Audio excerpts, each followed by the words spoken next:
ബഹുമാനപ്പെട്ട അധ്യക്ഷൻ, ഇവിടെ സന്നിധനായിട്ടുള്ള നമ്മുടെ സഖാവ് മുരളി പെരുന്നെല്ലി MLA, വേദിയിൽ സന്നിധനായിട്ടുള്ള CPIM-ൻ്റെ വളരെ ബഹുമാന്യരായ നേതാക്കളെ, സഹോദരി സഹോദരന്മാരെ, സഖാക്കളെ, CPIM-ൻ്റെ 24ാം ദേശീയ സമ്മേളനം മധുരയിൽ വെച്ച് ഏപ്രിൽ മാസത്തിൽ നടക്കുന്നതിൻ്റെ ഭാഗമായി നമ്മുടെ വിവിധ ഘടകങ്ങളുടെ സമ്മേളനം നടന്നു വരികയാണ്. ഇപ്പോൾ കേരളത്തെ സംബന്ധിച്ചാണെങ്കിൽ കഴിഞ്ഞ ഒരു 3 മാസമായി 10,000-കണക്കിന് ഘടക സമ്മേളനങ്ങളാണ് നടന്നിരിക്കുന്നത്. 5,60,60,000-ത്തിലധികം വരുന്ന കേരളത്തിലെ CPIM അംഗങ്ങൾ അണിനിരന്നിട്ടുള്ള 38,000 പാർട്ടി ബ്രാഞ്ചുകളിൽ നമ്മുടെ സമ്മേളനങ്ങൾ നടത്തി പൂർത്തീകരിക്കുകയുണ്ടായി. അതോടൊപ്പം അതിനുശേഷം 2,400-ലേറെ ലോക്കൽ കമ്മിറ്റി സമ്മേളനങ്ങളും നടന്നു കഴിഞ്ഞു. 240 ഏരിയ കമ്മിറ്റി സമ്മേളനങ്ങളാണ് നമുക്ക് നടത്തി പൂർത്തീകരിക്കാനുള്ളത്. ആ നിലയിൽ ഏരിയ സമ്മേളനങ്ങൾ തന്നെ ഇപ്പോൾ നമ്മൾ നടത്തി അവസാനിച്ച് ജില്ലാ സമ്മേളനങ്ങളിലേക്ക് പ്രവേശിക്കുകയാണ്. CPIM-ഉം മറ്റ് രാഷ്ട്രീയ പാർട്ടികളും തമ്മിലുള്ള വ്യത്യാസം, അതിൻ്റെ വർഗപരമായ ഉള്ളടക്കം, മറ്റ് രാഷ്ട്രീയ പാർട്ടികൾ നിലനിൽക്കുന്ന നമ്മുടെ സാമൂഹ്യ ഘടനയിൽ ഒതുങ്ങി നിന്ന് ഈ സംവിധാനത്തിനകത്തുള്ള വ്യത്യസ്തങ്ങളായ സ്ഥാനമാനങ്ങൾ സ്വരൂപിച്ചെടുക്കുന്നതിന് വേണ്ടിയുള്ള പ്രവർത്തനത്തിലാണ് അണിനിരക്കുന്നത്.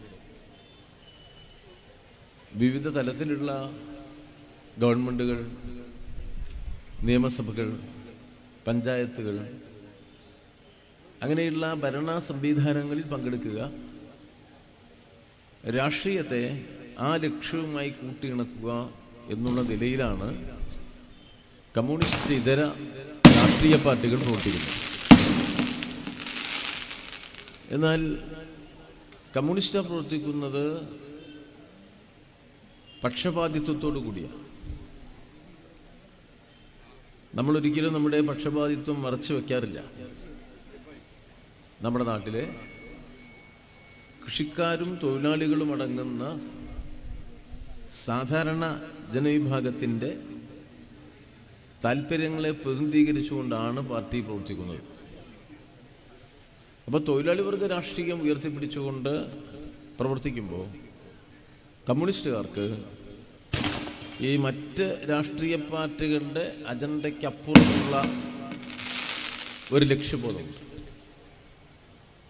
ആ ലക്ഷ്യബോധമനുസരിച്ച് നമ്മുടെ നിലവിലുള്ള ഘടനയുടെ ചില പരിമിതികളെ സംബന്ധിച്ച് മറ്റ് രാഷ്ട്രീയ പാർട്ടികളുമായുള്ള അഭിപ്രായ വ്യത്യാസമുണ്ട്. അത് പ്രധാനമായും നമ്മുടെ നാട്ടിൽ സാമൂഹ്യ തുല്യത നിലനിൽക്കുന്നില്ല എന്ന വിഷയവുമായി ബന്ധപ്പെട്ടാണ്. ഇപ്പോൾ നമ്മുടെ നാടിനെ കുറിച്ച് കുട്ടികളെ പഠിപ്പിക്കുമ്പോൾ, പ്രസംഗിക്കുമ്പോൾ കേന്ദ്രമന്ത്രിമാരും മറ്റുള്ളവരൊക്കെ പറയാം, ഇന്ത്യ ഒരു വലിയ സാമ്പത്തിക ശേഷിയായി വളർന്നിട്ടുണ്ട് എന്നുള്ളതാണ്. വളർച്ചയിലൂടെ ഇന്ത്യ കടന്നു പോവുകയാണ് എന്നാണ്. എന്നാൽ ഒരു വലിയ സാമ്പത്തിക ശക്തി എന്ന് പറയുമ്പോൾ ഒന്നാമത്തെ സാമ്പത്തിക ശക്തിയായ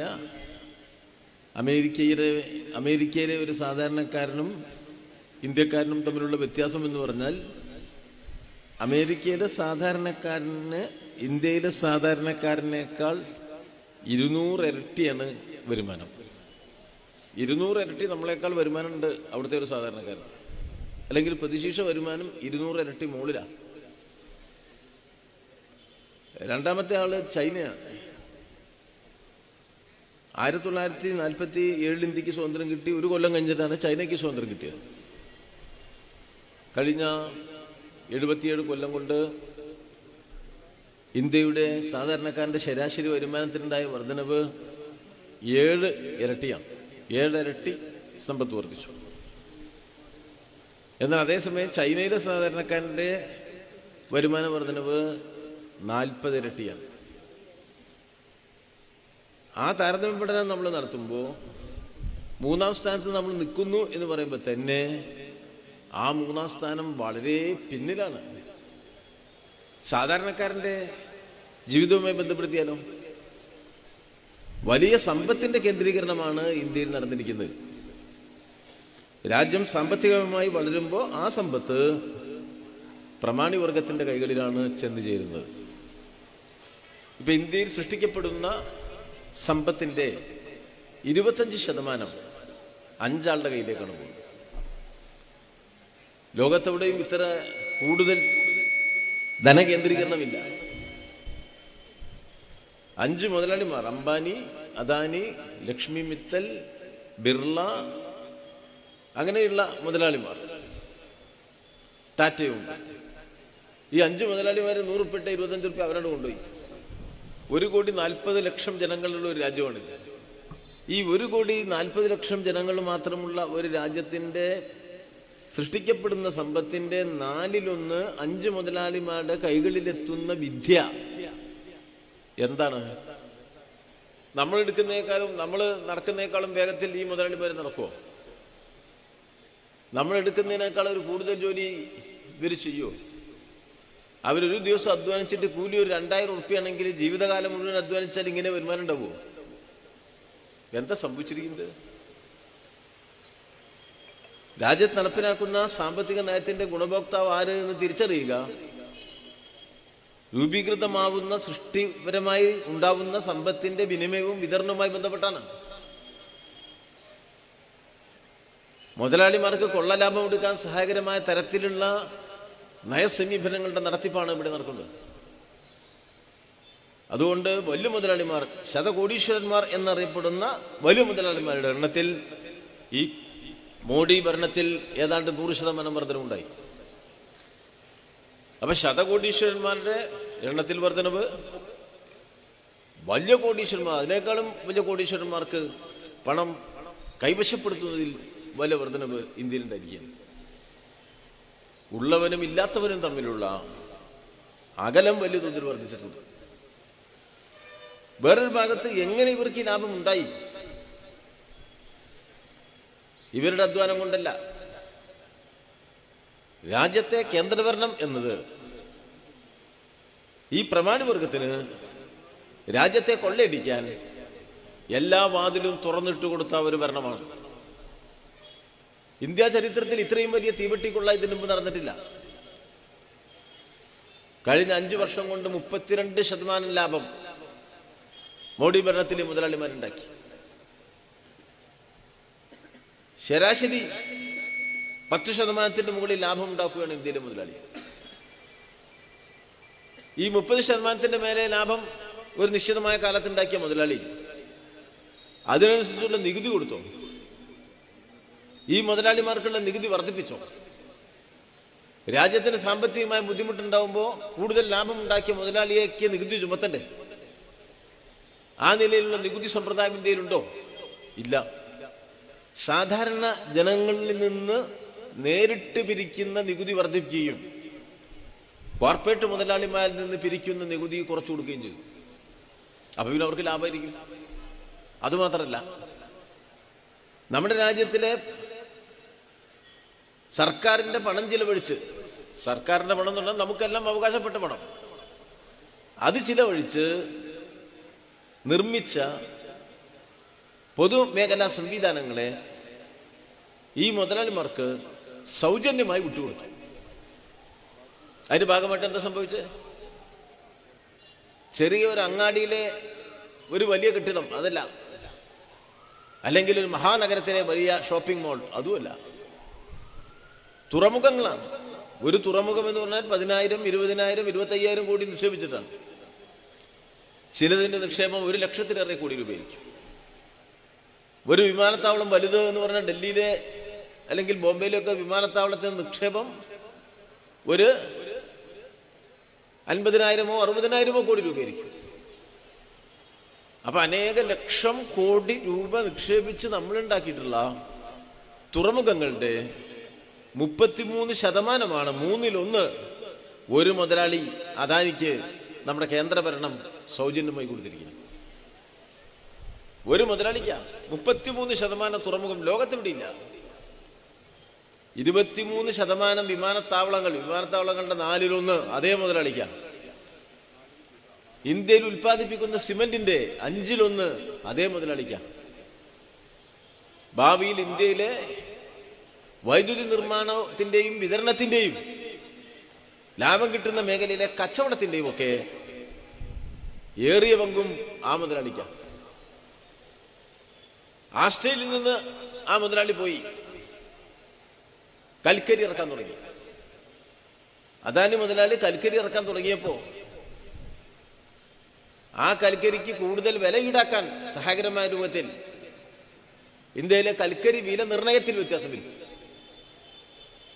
പോരാത്തതിന് ആദിവാസികൾ താമസിക്കുന്ന സ്ഥലത്ത് വലിയ കൽക്കരി നിക്ഷേപം ഉള്ളതുകൊണ്ട് ആദിവാസികളെ അവിടുന്ന് മാറ്റി ആ കൽക്കരി എടുക്കാൻ ഈ അദാനി മുതലാളിക്ക് സൗകര്യം ചെയ്തു കൊടുത്തു. ഭൂമിയുടെ അടിയിൽ നിന്ന് പ്രകൃതിവാതകങ്ങൾ ഇന്ത്യ ഗവൺമെന്റ് ഗവേഷണം നടത്തി കണ്ടെത്തി. അതിലെ ഏറ്റവും മികച്ച പ്രകൃതിവാതക കിണറിൽ നിന്ന് ആ പ്രകൃതിവാതകം എടുക്കാനും വിതരണം ചെയ്യാനുമുള്ള അവകാശം സൗജന്യമായി ഏതാണ്ട് പൂർണ്ണമായി നമ്മുടെ റിലയൻസ് മുതലാളി അംബാനിക്ക് കൊടുത്തു. അങ്ങനെയാണ് കാശുണ്ടാവുന്നത്. ആ നയം രൂപീകരിക്കുമ്പോൾ ആർക്കാണ് നഷ്ടമുണ്ടാവുക? ഇത്തരമൊരു നയത്തിന്റെ ഭാഗമായി നഷ്ടമുണ്ടാവുക. ഒരു കൂട്ടര് വലിയ പണം സമാഹരിക്കുമ്പോൾ നഷ്ടമുണ്ടാവുന്ന ഒരു വിഭാഗമുണ്ട്. ആ നഷ്ടമുണ്ടാവുന്നത് സാധാരണ മനുഷ്യർക്കാണ്, പാവങ്ങൾക്കാണ്. ഗവൺമെന്റിന് വരേണ്ട വരുമാനം എടുത്താണ് ഈ കോടീശ്വരന്മാർക്ക് കൊടുത്തിരിക്കുന്നത്. അപ്പൊ ഗവൺമെന്റിന്റെ വരുമാനത്തിന് ഇടിവുണ്ടാവും. വരുമാനത്തിൽ ഇടിവുണ്ടായാൽ ആ ഗവൺമെന്റ് ആദ്യം ചെയ്യുക ഭക്ഷ്യ സബ്സിഡി വെട്ടിക്കുറക്കലാണ്, രാസവള സബ്സിഡി വെട്ടിക്കുറക്കലാണ്, ക്ഷേമ പദ്ധതികൾക്ക് വേണ്ടിയുള്ള നീക്കിയിരിപ്പ് കുറക്കലാണ്, സാധാരണക്കാരൻ നൽകുന്ന സാമൂഹ്യ സുരക്ഷയിൽ നിന്നുള്ള പിന്മാറ്റമാണ്. ഇന്ത്യയിൽ ഇപ്പൊ എന്താ നടക്കുന്നത്? സാധാരണക്കാരന് വേണ്ടിയുള്ള പദ്ധതികൾ നടപ്പിലാക്കലാണോ അതോ പ്രമാണിയുടെ ലാഭം വർദ്ധിപ്പിക്കലാണോ? ഇതാണ് വർഗനയം എന്ന് പറയുന്നത്. പ്രമാണിയുടെ ലാഭം വർദ്ധിപ്പിക്കാൻ സാധാരണക്കാരനെ ഞെക്കിപ്പിഴിയുന്ന, അവന്റെ പ്രാഥമിക ജീവിതാവകാശങ്ങൾക്ക് നൽകിയിരുന്ന പരിരക്ഷയിൽ നിന്ന് പിന്മാറുന്ന, അവന്റെ വിദ്യാഭ്യാസ ചെലവിന്റെയും ആരോഗ്യ ചെലവിന്റെയും പാർപ്പിടത്തിന്റെയും മറ്റ് പ്രാഥമിക ജീവിത സൗകര്യങ്ങളുടെയും മേഖലയിൽ ചിലവ് വർദ്ധിപ്പിച്ച് അവനെ പിഴിഞ്ഞെടുക്കുന്ന നയസമീപനത്തെ രാജ്യത്ത് കൂടുതൽ കരുത്തോടെയും വേഗതയോടെയും നടപ്പിലാക്കുന്നതാണ് ഇപ്പോ കഴിഞ്ഞ 10-20 കൊല്ലക്കാലമായി നാം കണ്ടുകൊണ്ടിരിക്കുന്നത്. അതിൽ തന്നെ ഈ കോർപ്പറേറ്റ് മുതലാളിമാരെ ഇന്നത്തെ BJP ഗവൺമെന്റിനെ പോലെ രാജ്യത്തെ കൊള്ളയടിക്കാനും ജനങ്ങളെ കൊള്ളയടിക്കാനും സഹായിച്ച മറ്റൊരു ഭരണ സംവിധാനവും ഇന്ത്യ ചരിത്രത്തിലില്ല. അങ്ങനെ ഈ പ്രമാണി വർഗത്തിന്, ദരിദ്ര ജനവിഭാഗങ്ങളെ കൊള്ളയെടുത്ത് ചൂഷണം ചെയ്യാൻ പൂർണ്ണ സഹായം നൽകുന്ന ഭരണ സംവിധാനത്തിന്റെ നയങ്ങളെ ചോദ്യം ചെയ്യുക എന്നത് ജനങ്ങൾക്കൊപ്പം നിൽക്കുന്ന രാഷ്ട്രീയ പ്രസ്ഥാനത്തിന്റെ ചുമതലയാണ്. ജനതാൽപര്യത്തെ ഉയർത്തിപ്പിടിക്കുന്ന രാഷ്ട്രീയ പ്രസ്ഥാനങ്ങളുടെ ചുമതലയാണ്. CPIM-നെ വ്യത്യസ്തമാക്കുന്നത് ഈ തീവട്ടിക്കൊള്ളക്കാർക്ക് രാജ്യത്തെ ജനങ്ങളെ പിഴിഞ്ഞെടുത്ത് ചൂഷണം ചെയ്യാൻ അവസരം നൽകുന്ന ഭരണവർഗ നയങ്ങളിലേക്ക് വിരൽ ചൂണ്ടിക്കൊണ്ട് ഇത് തെറ്റാണ് എന്ന് പറയുന്ന ഇന്ത്യയിലെ കരുത്തുറ്റ രാഷ്ട്രീയ പാർട്ടി CPIM ആണ്. നമ്മുടെ പാർട്ടിയാണ് അതിനെ എതിർക്കുന്നത്. ഈ നിലപാട് മാറ്റണം എന്ന് പറയുന്നത്. സാമൂഹ്യ തുല്യത വേണം, അല്ലാതെ തീവട്ടിക്കൊള്ളയ്ക്ക് കൂട്ടുനിൽക്കലല്ല. പക്ഷെ നിർഭാഗ്യകരമായ സാഹചര്യം അത് തുടരുകയാണ്. എന്തുകൊണ്ടാണ് ഈ സാധാരണക്കാരുടെ അവകാശങ്ങൾ പിഴുതെടുത്ത് വകഞ്ഞു മാറ്റി ഈ കൊള്ളലാഭം നടത്താൻ ഇവർക്ക് സാധിക്കുന്നത്? ലോകഘടനയിൽ ഒരു മാറ്റം വരികയുണ്ടായി. 1991 സോവിയറ്റ് യൂണിയന്റെ തകർച്ചയോടുകൂടി ലോകത്ത് നയസമീപനങ്ങൾ കോർപ്പറേറ്റ് മുതലാളിമാർക്ക് അനുകൂലമായി കൂടുതൽ മാറ്റുകയുണ്ടായി.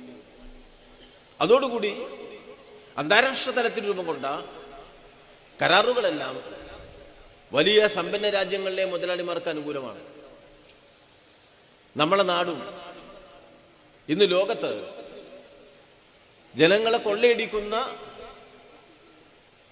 വൻകിട സാമ്പത്തിക ശക്തികൾ ഒപ്പം നിൽക്കുന്ന ഒരു നാടാണ്. അതിനെ നിയന്ത്രിക്കുന്നത് അദാനിമാരെക്കാൾ വലിയ, അംബാനിമാരെക്കാൾ വലിയ ബഹുരാഷ്ട്ര കുത്തക മുതലാളിമാരാണ്. അവരുടെ നിയന്ത്രണത്തിന് വിധേയമായി അവർക്ക് നമ്മളെ രാജ്യത്ത് നിന്ന് കൂടുതൽ പണം കൊള്ളയടിക്കാൻ സഹായകരമായി നിലപാടുകളിൽ മാറ്റം വരുത്തുകയുണ്ടായി. പണ്ടൊക്കെ ഒരു മരുന്നിറങ്ങിയാൽ, അമേരിക്കയിൽ ഒരു മരുന്ന് കണ്ടുപിടിച്ചാൽ 2 കൊല്ലം കഴിയുമ്പോഴേക്കിന് ആ മരുന്ന് ഇന്ത്യയിൽ ഉൽപ്പാദിപ്പിക്കും. 2 കൊല്ലം പരമാവധി. അപ്പൊ അമേരിക്കയിൽ ആ മരുന്ന് ഉൽപ്പാദിപ്പിക്കുമ്പോൾ ഡോളർ കണക്കിലാണ് അതിന്റെ വില. ആ മരുന്ന് ഇവിടെ എത്തിയെങ്കിൽ നമ്മൾ അവിടുന്ന് വാങ്ങണം. ഏറ്റവും പുതിയ മരുന്നാണ്. അപ്പൊ നമ്മൾ ഡോളറിലാണ് വാങ്ങുക. $1 എന്ന് പറഞ്ഞാൽ ഇപ്പോ 86 87 റുപ്യാണ്. നമ്മള് 87 ഇന്ത്യൻ റുപ്യ കൊടുത്താൽ $1 കിട്ടും. അമേരിക്കയിൽ നിന്ന് $1 കൊടുത്ത് നമ്മൾ ആ മരുന്ന് വാങ്ങണമെങ്കിൽ 87 റുപ്യ കൊടുക്കണം. $10 ആണെങ്കിൽ 870 രൂപ കൊടുക്കണം. $100 ആണെങ്കിൽ 8700 രൂപ കൊടുക്കണം ഒരു മരുന്ന് പിടിക്കാൻ. ആ മരുന്ന് ഇന്ത്യയിൽ ഉൽപ്പാദിപ്പിച്ച് നമ്മൾ വാങ്ങാൻ ചെന്നാലോ 100 റുപ്യക്കോ 200 റുപ്യക്കോ മരുന്ന് വാങ്ങാൻ കഴിയും. അത്ര വലിയ വില വ്യത്യാസമാണ്. അപ്പൊ ഒരു ജീവൻ രക്ഷാ മരുന്ന് പുതിയത് പണ്ട് കണ്ടുപിടിച്ചാൽ 2 കൊല്ലം കൊണ്ട് ഏറ്റവും ചുരുങ്ങിയ വിലയ്ക്ക് ഇന്ത്യയിൽ ഉൽപ്പാദിപ്പിച്ച് നമുക്കെല്ലാം ഉപയോഗിക്കാൻ സാധിക്കുമായിരുന്നു. ഇപ്പോഴോ? ഇപ്പൊ ഒരു മരുന്ന് അവിടെ കണ്ടുപിടിച്ചാൽ 10 കൊല്ലം കഴിയണം നമുക്ക് ആ മരുന്ന് ഉപയോഗിക്കാൻ. എന്താ സ്ഥിതി? ഞാൻ തന്നെ സ്ഥിരമായി ഉപയോഗിക്കുന്ന ഒരു മരുന്ന് 5 കൊല്ലം മുമ്പ് ഞാൻ വാങ്ങുമ്പോ 7 ഗുളികയ്ക്ക് 500 റുപ്യ കൊടുത്തുണ്ട്. 5 കൊല്ലം മുമ്പാണ്. ഇപ്പൊ ആ ഗുളികയ്ക്ക് 150 രൂപയേ ഉള്ളൂ. മറ്റെന്താ, ഫിൻലാൻഡ് എന്ന് പറയുന്ന ഒരു രാജ്യത്ത് ഉൽപ്പാദിപ്പിച്ച് ആ മരുന്ന് ഇന്ത്യയിൽ കൊണ്ടുവന്ന് വിൽക്കുകയായിരുന്നു.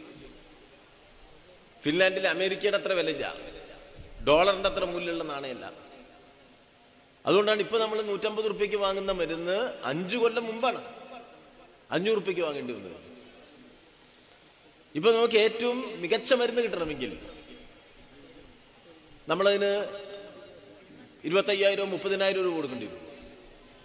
അതേ സാധനം ഇന്ത്യയിൽ ഉൽപ്പാദിപ്പിച്ചാൽ നമുക്ക് 500 റുപ്യക്കോ 300 റുപ്യക്കോ കിട്ടും.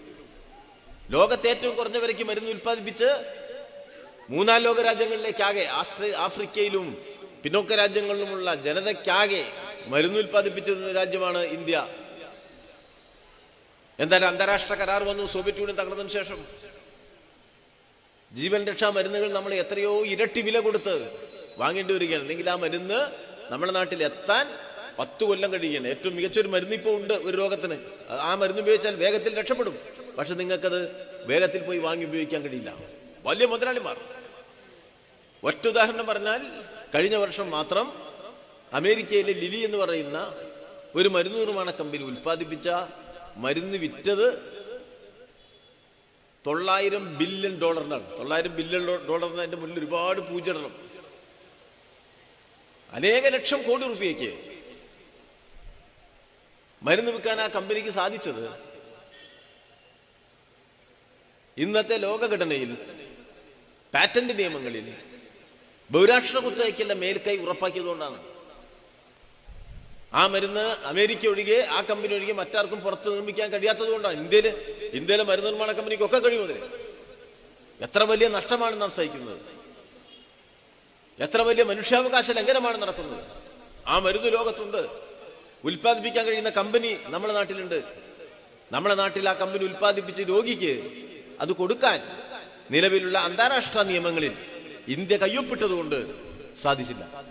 ഞാൻ ഇപ്പോൾ ഓർക്കുന്നുണ്ട്, ആ പാറ്റന്റ് നിയമത്തിൽ ഇന്ത്യ കയ്യൊപ്പിടുമ്പോൾ വലിയ ചർച്ചയാണ് ഇന്ത്യയിൽ നടന്നത്. ആ കയ്യൊപ്പിടുന്നതിന് വളരെ വലിയൊരു അളവ് വരെ നീട്ടിക്കൊണ്ടുപോകാൻ ഇന്ത്യയിൽ സാധിച്ചത് എന്തുകൊണ്ടാ? തീയതി കുറേ നീട്ടി. നമ്മള് ഒരു 10 കൊല്ലം മുമ്പിടേണ്ടത് 10 കൊല്ലത്തേക്ക് നീട്ടി വലിച്ചോണ്ട് പോയി ഇന്ത്യ. അതിന് സാധിച്ചത് എന്തുകൊണ്ടാ? Communist party of India Marxist പിന്തുണയ്ക്കുന്ന കേന്ദ്ര ഗവൺമെന്റ് ഇന്ത്യ രാജ്യത്തുണ്ടായത് കൊണ്ടാണ് 10 കൊല്ലത്തേക്ക് ആ ബില്ലിൽ, ആ നിയമത്തിൽ ഒപ്പിടുന്നതിൽ നിന്ന് ഇന്ത്യ ഗവൺമെന്റ് മാറുന്നത്. ഒരൊറ്റ രാഷ്ട്രീയ പാർട്ടി. നിങ്ങൾ കമ്മ്യൂണിസ്റ്റിനെ കൊണ്ട് എന്ത് ഉപയോഗമെന്ന് ചോദിക്കുന്നവർക്കുള്ള ഉത്തരം, ജനങ്ങളെ പിഴിഞ്ഞ് കൊള്ളലാഭം എടുക്കാൻ കോർപ്പറേറ്റ് മുതലാളിക്ക് വാതിൽ തുറന്നു കൊടുക്കുമ്പോൾ ആ വാതിൽ തുറന്നു കൊടുക്കാതിരിക്കാൻ തടഞ്ഞു നിൽക്കാൻ 3 സംസ്ഥാനത്തുള്ള അംഗബലവും 10-45 അംഗങ്ങൾ പാർലമെന്റിലുള്ള 3 സംസ്ഥാനത്ത് വലിയ ബഹുജന പിന്തുണ ഉപയോഗിച്ചുകൊണ്ട് ഈ CPIM നടത്തിയ പ്രവർത്തനം ലോകം അംഗീകരിച്ചതാണ്.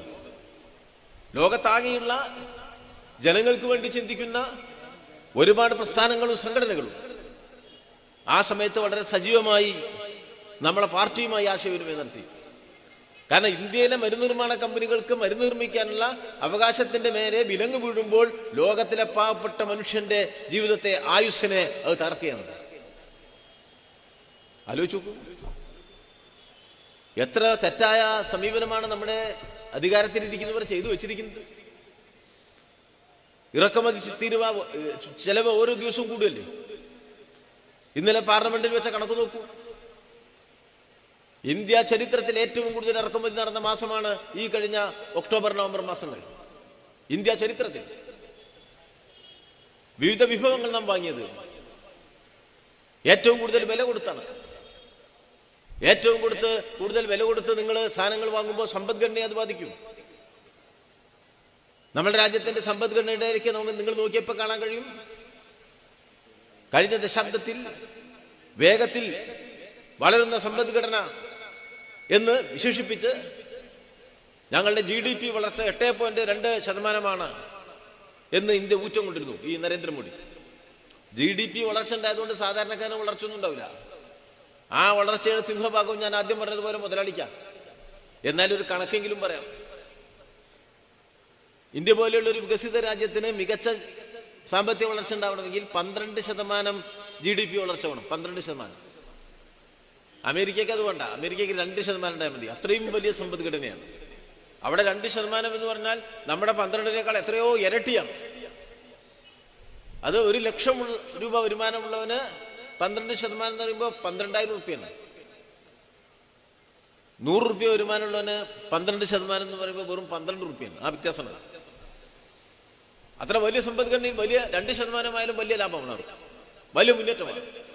ഇന്ത്യക്ക് 12% വളർച്ച ഉണ്ടാകുമ്പോഴാണ് ഏറ്റവും മികച്ച വളർച്ചയാണ്. 8% ഒരു ക്രമീകൃത വളർച്ചയാണ്. ഇപ്പത്തെ വളർച്ച 5.6% അത് ചുരുങ്ങിയിരിക്കുന്നു. സാമ്പത്തിക വളർച്ച പിന്നോട്ട് പോയി. ഇന്ത്യ സമ്പദ്ഘടന ശരിക്കും നിൽക്കണമെങ്കിൽ പണപ്പെരുപ്പ നിരക്ക് 4% നിലനിർത്താനാവണം. ഇപ്പൊ ഇന്ത്യയിലെ പണപ്പെരുപ്പ നിരക്ക് 5.6%. നമ്മുടെ GDP വളർച്ചയും പണപ്പെരുപ്പ നിരക്കും, GDP വളർച്ച കുറയുന്നു, പണപ്പെരുപ്പ നിരക്ക് വർദ്ധിക്കുന്നു എന്ന് വന്നാൽ എന്താ സംഭവിക്കുക? നമ്മുടെ നാണയമായ ഉറുപ്പികയുടെ മൂല്യം കുറയും. അപ്പോ ഈ പോക്ക് പോയാൽ ഒരു കൊല്ലം കൊണ്ട്, നരേന്ദ്രമോദി ഇങ്ങനെ ഒന്നുകൊണ്ട് മുന്നോട്ട് പോയാൽ ഒരു കൊല്ലം കൊണ്ട് 100 ഇന്ത്യൻ ഉറുപ്പിക കൊടുത്താലേ $1 കിട്ടും. 100 ഇന്ത്യൻ ഉറുപ്പിക. ഈ പാവപ്പെട്ട ഞാൻ ആദ്യമായി വിദേശയാത്ര നടത്തിയപ്പോ ചൈനയിലേക്കാണ് പോയത്. 1989 അന്ന് 7 ഉറുപ്പികയ്ക്കാണ് ഞാൻ $1 വാങ്ങിയത്. ഞാൻ അന്ന് 7 ഉറുപ്പികയ്ക്ക് വാങ്ങിയ ഡോളർ ഇപ്പൊ നമ്മൾ വാങ്ങാൻ ഏതാണ്ട് 90 ഉറുപ്പിക എടുത്ത് കൊടുക്കണം. ഒരു കൊല്ലം കൊണ്ട് അത് 100 ഉറുപ്പികയാവും. നമ്മുടെ ഉറുപ്പികയുടെ മൂല്യം ഇങ്ങനെ കുറയുമ്പോൾ വിദേശത്ത് നിന്ന് നമ്മൾ വാങ്ങുന്ന സാധനങ്ങൾക്ക്, മരുന്നുൾപ്പെടെയുള്ള വസ്തുവകകൾക്ക് കൂടുതൽ വില നാം കൊടുക്കേണ്ടി വരും. രാജ്യം കൂടുതൽ ദാരിദ്ര്യത്തിലേക്ക് പോകും. ആ നിലയിലാണ് നമ്മളെ സ്ഥിതി. അതിനനുസരിച്ച് സാധാരണക്കാരന്റെ വരുമാനം കൂടുവോ? വില കുറയോ? ഇപ്പൊ ഇന്ത്യയില് വില കുറഞ്ഞുകൊണ്ടിരിക്കുകയാണോ? എല്ലാ നിത്യോപയോഗ സാധനങ്ങളുടെയും വില കൂടുകയാണ്. ഇന്ത്യയിൽ വേഗത്തിൽ കൂടുകയാണ്. കഴിഞ്ഞ വർഷത്തെ കണക്കെടുത്ത് നോക്കിയാൽ പച്ചക്കറികളുടെ വില 42%. അത് തന്നെ ഏറ്റവും പ്രധാനപ്പെട്ട നമ്മൾ ഉപയോഗിക്കുന്ന തക്കാളി, ഉരുളക്കിഴങ്ങ്, ഉള്ളി വലിയ വില വർധനവുണ്ടായി. ഉരുളക്കിഴങ്ങിന് 56% വർധനവ്. ഭക്ഷ്യധാന്യങ്ങളിൽ ഗോതമ്പിന് 53%, അരിക്ക് 43% വർധനവുണ്ടായി. ഈ നിത്യോപയോഗ സാധനങ്ങളുടെ വില വർധനവിന്റെ അനുസരിച്ച് നിങ്ങളുടെയൊക്കെ കൂലി കൂടിയോ? ശമ്പളം വർദ്ധിച്ചോ? നിത്യോപയോഗ സാധനങ്ങളുടെ വില വർദ്ധിക്കുകയും നമ്മുടെ ശമ്പളവും കൂലിയും വർദ്ധിക്കാതിരിക്കുകയും ചെയ്യുമ്പോൾ എന്താ സംഭവിക്കുന്നത്? നമ്മൾ കൂടുതൽ ദരിദ്രരാണ്. ഈ പ്രക്രിയയിലൂടെയാണ് ഇന്ത്യ കടന്നു പോകുന്നത്.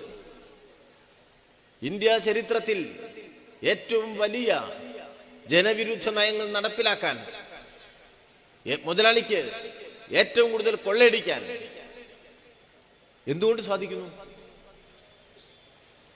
ആ ചോദ്യമാണ് പ്രധാനപ്പെട്ട ചോദ്യം. ഒരു ഭാഗത്ത് നരേന്ദ്രമോദി ഗവൺമെന്റ് പ്രമാണിവർഗത്തിന് നൽകുന്ന പിന്തുണ കൊണ്ടാണ് ഈ നിലയിൽ കാര്യങ്ങൾ നടത്താൻ സാധിക്കുന്നത്. ഇങ്ങനെയൊക്കെ വില കൂടുമ്പോൾ ജനങ്ങളുടെ പ്രതികരണം ഉണ്ടാവണ്ടേ?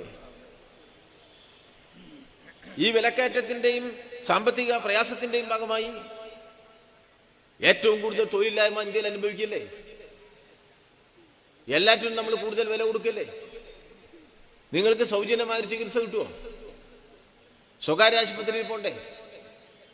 ഗവൺമെന്റ് അതിന്റെ വരുമാനത്തിൽ നിന്ന് സാധാരണക്കാരന്റെ ചികിത്സക്ക് വേണ്ടി എന്തെങ്കിലും പണം ചെലവഴിക്കുന്നുണ്ടോ? ഈ കേന്ദ്ര ഗവൺമെന്റ് എന്തെങ്കിലും ഒരു സഹായം നമ്മുടെ നാട്ടിൽ ഈ ആശുപത്രി നടത്താൻ തരുന്നുണ്ടോ? മരുന്ന് വാങ്ങാൻ തരുന്നുണ്ടോ? ഡോക്ടർക്ക് ശമ്പളം കൊടുക്കാൻ പൈസ തരുന്നുണ്ടോ? തരുന്നില്ലല്ലോ.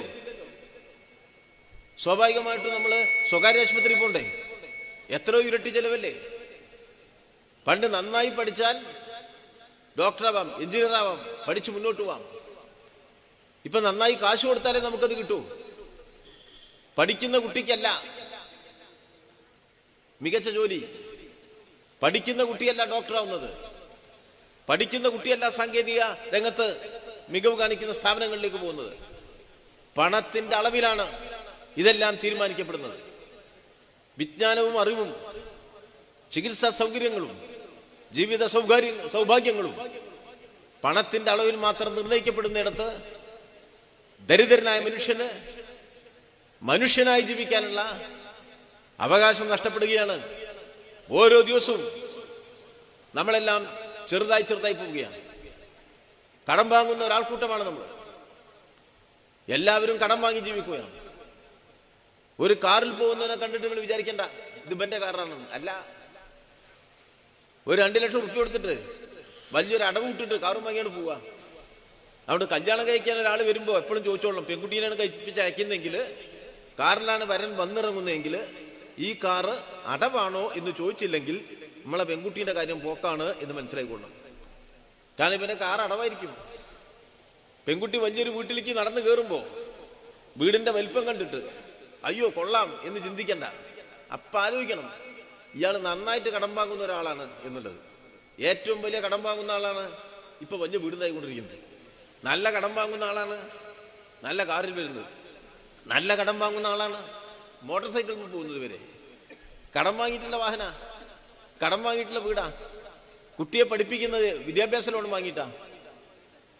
അമ്മയെ ചികിത്സിച്ചതോ വീട് പണയം വെച്ച് കടം വാങ്ങിയിട്ടാ. മകളെ കല്യാണം കഴിച്ച് അയച്ചതോ ആകെയുള്ളതെല്ലാം സർവീസ് ബാങ്കിൽ കൊണ്ടുപോയി പണയം വെച്ചിട്ടാ. ഇതിനൊക്കെ പലിശ കൊടുക്കണ്ടേ? മകളെ കല്യാണം കഴിച്ചയക്കാൻ വാങ്ങിയ കടത്തിന്റെ പലിശ കൊടുക്കണ്ടേ? അമ്മയെ ചികിത്സിച്ച കടത്തിന്റെ പലിശ കൊടുക്കണ്ടേ? കുട്ടിയെ പഠിപ്പിച്ച വിദ്യാഭ്യാസ ചെലവിന്റെ കടത്തിന്റെ പലിശ കൊടുക്കണ്ടേ? വീടുണ്ടാക്കിയ കടത്തിന്റെ പലിശ കൊടുക്കണ്ടേ? വാഹനം വാങ്ങിയ കടത്തിന്റെ പലിശ കൊടുക്കണ്ടേ? നിങ്ങളുടെ വരുമാനത്തിന്റെ എത്ര വലിയ പങ്കാണ് കടത്തിന്റെ പലിശ കൊടുക്കാൻ വേണ്ടി മാത്രമായിട്ട് നാം ചിലവഴിക്കേണ്ടി വരുന്നത്? ഇതാണ് സമൂഹത്തിന്റെ ദാരിദ്ര്യവൽക്കരണം.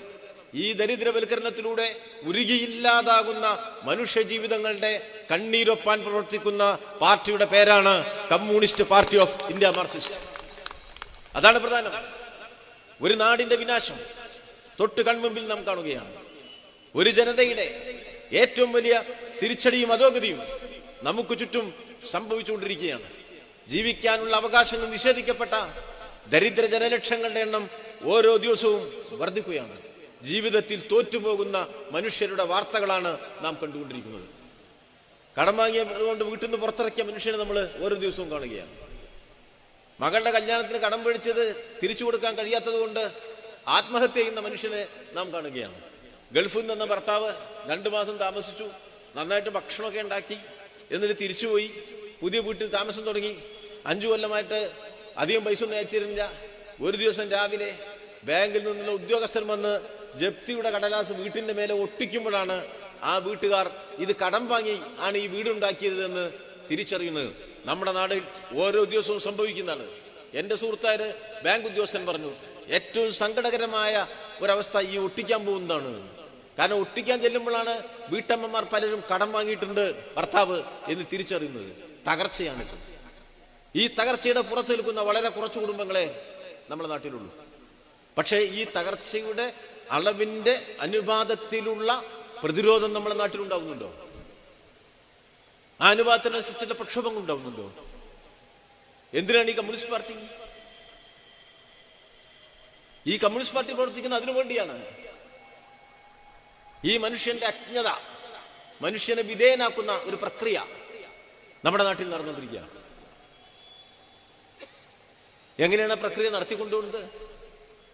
നമ്മുടെ നാട്ടില് ഈ BJP അധികാരത്തിൽ വന്ന് RSS പിൻബലത്തോടു കൂടി വലിയ തോതിൽ വർഗീയത പ്രചരിപ്പിച്ചിരിക്കുകയാണ്. മനുഷ്യരെല്ലാവരും വർഗീയവാദിയാക്കി. പഴയ നാടല്ല ഇപ്പത്. പഴയ നാടല്ല. പണ്ട് വിവരമില്ലാത്തതിന്റെ വർഗീയത കുറച്ചുണ്ടായിരുന്നു. ഇപ്പൊ അങ്ങനെയല്ല. നല്ല വിവരമുള്ള മൂർച്ച കൂടിയ വർഗീയത. മനസ്സിലായത്? കാരണം പ്രധാനമന്ത്രി ആരാ? പ്രധാനമന്ത്രിയുടെ ഏറ്റവും വലിയ മെച്ചായിട്ട് അദ്ദേഹം തന്നെ പറയുന്നത് എന്താ? മുസ്ലിങ്ങളുടെ ഒരു പള്ളി തച്ചു പൊളിച്ച് കല്ലൊക്കെ കഷ്ണാക്കി ആ സ്ഥലത്ത് തന്നെ ഒരമ്പലം ഉണ്ടാക്കി അത് ഉദ്ഘാടനം ചെയ്ത ആളാണ് ഇന്ത്യയുടെ പ്രധാനമന്ത്രി. രാജ്യത്തിന്റെ ഏറ്റവും വലിയ പ്രശ്നം ഒരു പള്ളിയാണ്. ആ പള്ളിയുടെ അവകാശമാണ്. അതിനുവേണ്ടി ഇന്ത്യ മഹാരാജ്യത്തിന്റെ ഓരോ മുക്കിലും മൂലയിലും കലാപം ഉണ്ടാക്കി ജനങ്ങളെ വർഗീയവൽക്കരിച്ച് പള്ളി വിളിച്ച് അമ്പലം ഉണ്ടാക്കിയില്ലേ? അപ്പൊ പറഞ്ഞു, ആദ്യത്തെ പള്ളി പൊളിച്ചോ പറഞ്ഞു ഇനി പള്ളിയൊന്നും പൊളിക്കൂല. നിയമം ഉണ്ടാക്കി ഇന്ത്യൻ പാർലമെന്റ്. കോൺഗ്രസ്സുകാരാണല്ലോ, അവരുടെ ശ്രദ്ധക്കുറവിലുണ്ട്. ഇനി വരാതിരിക്കാനോ നിയമം ഉണ്ടാക്കി. നമ്മുടെ സുപ്രീം കോടതി ഇടക്കാലത്ത് അതിലൊന്ന് വെള്ളം ചേർത്തപ്പോ കാശിയിലെ പള്ളീന്റെ അവിടെ പൊളിക്കൽ പ്രസ്ഥാനം തുടങ്ങി. വിശ്വ ഹിന്ദു പരിഷത്ത് പറഞ്ഞു, ഞങ്ങൾക്ക് 3 പള്ളി മതി പൊളിക്കാൻ. ഒന്ന് അയോധ്യ, മറ്റൊന്ന് കാശി, വേറൊന്ന് മധുര. 3 കൂടെ ഞങ്ങൾ പൊളിക്കുള്ളൂ. ഇപ്പൊ എന്താ പറയണത്? 30,000 പൊളിക്കുന്ന 30,000 പള്ളി പൊളിക്കും. ഏത് പള്ളി കണ്ടാലും ഇവർ നോക്കുന്നുണ്ട് അതിന്റെ അടിയിലൊരു അമ്പലമുണ്ട് എന്നുള്ള നിലയ്ക്കാണ്. അങ്ങനെയാണോ? അങ്ങനെയല്ലല്ലോ. തീവ്ര വർഗീയ ബോധം, അന്യമത വിദ്വേഷം, ഒന്നിച്ചിരിക്കുന്ന മനുഷ്യർ മതത്തിന്റെ പേരിൽ ശത്രുവായി കാണുന്ന സ്ഥിതി, മനുഷ്യ സംസ്കാരത്തെ പിറകോട്ട് വലിക്കുന്ന പ്രാകൃത ചിന്ത, അത് വ്യാപിപ്പിക്കില്ലേ? എല്ലാ സമൂഹത്തിലും നിങ്ങൾ ശ്രദ്ധിച്ചോ? എത്ര തീവ്രമായ വർഗീയവൽക്കരണമാണ് നടക്കുന്നത്? ആ വർഗീയവൽക്കരണത്തിന് വിധേയനാകുന്ന മനുഷ്യൻ തന്റെ ജീവിത പിന്നോക്കാവസ്ഥ സൃഷ്ടിച്ച ഗതികേടിനെ കുറിച്ച് തിരിച്ചറിവോടുകൂടി അതിനെ നേരിടാൻ പ്രാപ്തനാണോ? വിനീത വിധേയന്മാരായി നിൽക്കുകയല്ലേ? അവകാശബോധമുള്ള ഒരു ജനതയില്ലാതായി മാറില്ലേ? സ്വയം തോറ്റുകൊടുക്കുന്ന മനുഷ്യരാവുകയല്ലേ? നമ്മുടെ ചുറ്റും ആള് വർദ്ധിക്കുകയല്ലേ? നമ്മളെല്ലാവരെയും വിളിക്കുകയാണ് നമുക്ക് ഹിന്ദു ആവാം, എന്നിട്ട് മുസ്ലിമിനെ ആക്രമിക്കാം. സംസ്കാര സമ്പന്നമായ ഒരു സമൂഹത്തിന്റെ അടയാളമാണോ അത്? മറിച്ച് മുസ്ലിമായി ഹിന്ദുവിനെ ആക്രമിക്കുന്നത് നല്ലതാണോ, ശരിയാണോ? ഒരു കൂട്ടർ പറയാം നമുക്ക് ഹിന്ദുവായിട്ട് ആക്രമിക്കാം അപ്പുറത്തേക്ക്. അവര് പറയാണ് ഞങ്ങൾക്ക് വലിയ ആക്രമണവരുണ്ട്, നമുക്ക് ഒറ്റയ്ക്കാം, ചാൻസ് കിട്ടുന്നിടത്ത് നമുക്കൊന്ന് നോക്കാം. പാവപ്പെട്ടവനോ? എല്ലാവരിലും പാവപ്പെട്ടവരുണ്ട്. ആ പാവപ്പെട്ടവനാണ് പ്രയാസം അനുഭവിക്കുന്നത്. പ്രാകൃതമായ കാലത്ത് ജീവിക്കുകയോ? ഇങ്ങനെയായിരുന്നു ഈ നാട്. ഈ നാട് കുറെ നേട്ടങ്ങൾ ഉണ്ടാക്കിയത്, സ്വാതന്ത്ര്യം നേടിയത്, വെള്ളക്കാരനെ തോൽപ്പിച്ചത്, പ്രാഥമിക ജീവിതാവകാശങ്ങൾ നേടിയെടുത്തത് ഏതെങ്കിലും വർഗീയമായ ചിന്തയുടെ ഭാഗമായിട്ടാണോ? ഹിന്ദു വർഗീയതയോ മുസ്ലിം വർഗീയതയോ മറ്റേതെങ്കിലും വർഗീയതയോ നൽകിയ ആത്മവിശ്വാസമാണോ സ്വാതന്ത്ര്യ സമരത്തിലേക്ക് ജനങ്ങളെ എടുത്ത് അടിച്ചത്? അങ്ങനെയാണോ ഈ നാട് വെള്ളക്കാരനെ തോൽപ്പിച്ചത്? എത്ര മനുഷ്യനാണ് സ്വന്തം ജീവിതം ബലിയർപ്പിക്കാൻ നീട്ടിപ്പിടിച്ച നിറതോക്കിന്റെ മുന്നിലേക്ക് പോയത് മരിക്കും എന്ന ഉറപ്പിൽ? സ്വാതന്ത്ര്യ സമരത്തിൽ അണിനിരന്നവരല്ലേ നമ്മുടെ നാട്. ആ നിലയ്ക്ക് സമൂഹം രൂപപ്പെടുത്തിയത് എങ്ങനെയാ? സമൂഹത്തിലെ മതപരമായ ജാതീയമായ ഉച്ചനീചത്വങ്ങൾക്കെതിരായി സമരം വളർത്തിയെടുത്തുകൊണ്ടില്ലേ? ഇപ്പൊ പറയാ നമ്മളെല്ലാവരും ഹിന്ദു അല്ലേ, ഇങ്ങോട്ട് പോരടോ. വഴി കൂടി പോണതിനൊക്കെ വിളിച്ചിട്ട് ഒരു ഹിന്ദു അല്ലേ, ആരെയാണെങ്കിൽ കയ്യുമ്പോ കുറെ ചരടൊക്കെ എടുത്ത് കെട്ടിക്കോ. അങ്ങനെ ചരടൊക്കെ എടുത്ത് കെട്ടി ഹിന്ദു ആയിതാണ്. പണ്ട് സവർക്കർ പറഞ്ഞു ഹിന്ദു മതത്തിലെ എല്ലാരും ഹിന്ദു ആക്കാൻ ഒരു വിദ്യയുണ്ട്. നമ്മള് എല്ലാവരും ഹിന്ദു ആയിരുന്നില്ല എന്ന് എല്ലാവർക്കും അറിയാം, ഇവിടെ ഇരിക്കുന്ന എല്ലാവർക്കും അറിയാം. നമ്മൾ കുറെ ആൾക്കാർ ഇപ്പൊ അടുത്ത കാലത്ത് ഹിന്ദു ആയതാ. പണ്ടൊന്നും ഹിന്ദു അല്ല. പണ്ട് നമ്മളെല്ലാവരും ഹിന്ദു ആണെങ്കിൽ നമുക്കെല്ലാവർക്കും രാവിലെ എണീച്ച് ഇവിടുന്ന് നേരെ ബസ്സും കയറി ഗുരുവായൂർ പോയി തൊഴുത് പാൽപ്പായസം കഴിച്ച് തിരിച്ചു പോകുന്നുണ്ടായിരുന്നു. നിങ്ങൾ അടുത്തല്ലേ ഗുരുവായൂരമ്പലം? 1931-32 ഈ ഗുരുവായൂർ വലിയ സത്യാഗ്രഹം നടന്നല്ലോ. എന്തിനാ ദൈവത്തെ കാണാൻ സത്യാഗ്രഹം നടത്തേണ്ട കാര്യം? എല്ലാ ഹിന്ദുവിനെയായിട്ട് വിളിച്ചു കയറ്റിക്കൂടായിരുന്നില്ലേ? ഇപ്പൊ ഹിന്ദുവിനെ വിളിച്ചു കയറ്റാൻ വരുന്നവര് എന്തേ ഗുരുവായൂരിലേക്ക് എല്ലാവരും വിളിച്ചു കയറ്റാതിരുന്നു? വൈക്കം സത്യാഗ്രഹത്തിന്റെ 100ാം വാർഷികല്ലേ? അവിടെ എന്താ പ്രശ്നം? അമ്പലത്തിൽ കയറ്റുന്ന പോട്ടെ, അമ്പലത്തിന്റെ മുന്നിലെ വഴി കൂടിയാണ് നടന്നു പോകാൻ സമ്മതിക്കുകയെന്നല്ലേ? നടന്നു പോകുന്നവനെ ചവിട്ടി തൊട്ടടുത്ത ഞാറ്റുകണ്ടത്തിൽ അവന്റെ തല ആ ചെളിയിൽ ചവിട്ടി ആഴ്ത്തിയിരുന്നില്ലേ ഈ കേരളത്തിൽ? അതായിരുന്നില്ലേ നാട്? വെറുതെ മാറിയതാണോ? ശക്തമായ സമരം വന്നില്ലേ? സമരം വന്നപ്പോ അമ്പലം തുറന്നു. സമരം വന്നപ്പോ ഗുരുവായൂരമ്പലത്തിന്റെ കിഴക്കേ നടയിൽ വേലി കെട്ടുക ചെയ്തത്. വേലി കെട്ടുക. തൊഴാൻ ചെന്ന AKGയെ സമരം നയിച്ച AKG ഭീകരമായി തല്ലിയില്ലേ? സമരകാലത്ത് അമ്പലത്തിൽ കയറി മണിയടിച്ചു തൊഴുത സഖാവ് P കൃഷ്ണപിള്ളയെ അതിഭീകരമായി തല്ലിയില്ലേ? അന്ന് എവിടെയായിരുന്നു ഈ ഹിന്ദുബോധം? എല്ലാവരും ഒരുമിച്ച് കണ്ടോ? പോരാട്ടം നടത്തില്ലൊന്നില്ലേ ഈ നാട്ടിൽ? അതാണ് നമ്മൾ മനസ്സിലാക്കേണ്ടത്. അത് മറന്നു പോകരുത്. അന്ന് പാവപ്പെട്ട തീയന്മാർക്ക് ഗുരുവായൂരമ്പലത്തിന്റെ ഉള്ളിൽ കയറ്റുവോ? ഒരാളുണ്ടായിരുന്നു അവിടെ, മറന്നുണ്ടാവും. അച്ഛനോട് ചോദിച്ചാൽ അച്ഛനോട് വീട്ടിലുണ്ടെങ്കിൽ പോയി ചോദിച്ചാൽ മതി. ആ ആലിന്റെ പേര് തീയന്മാരുടെ ആലെന്ന. ഗുരുവായൂരമ്പലത്തെ തീയന്മാരെ ആലേ. മനസ്സിലായോ?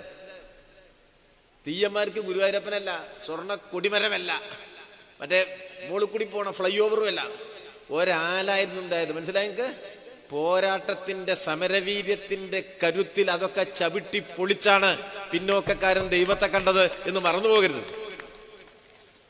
ഇപ്പൊ കുതിച്ചു പോണ പാവപ്പെട്ടവനെ വിളിച്ചിട്ട് പറയാ പോരടാ, നമുക്ക് മറ്റവനെ തട്ടിക്കളയാൻ കൊണ്ട് പോര്, ഞങ്ങളെ കൂടെ പോര്. മറച്ചു വെക്കുന്ന എന്താ?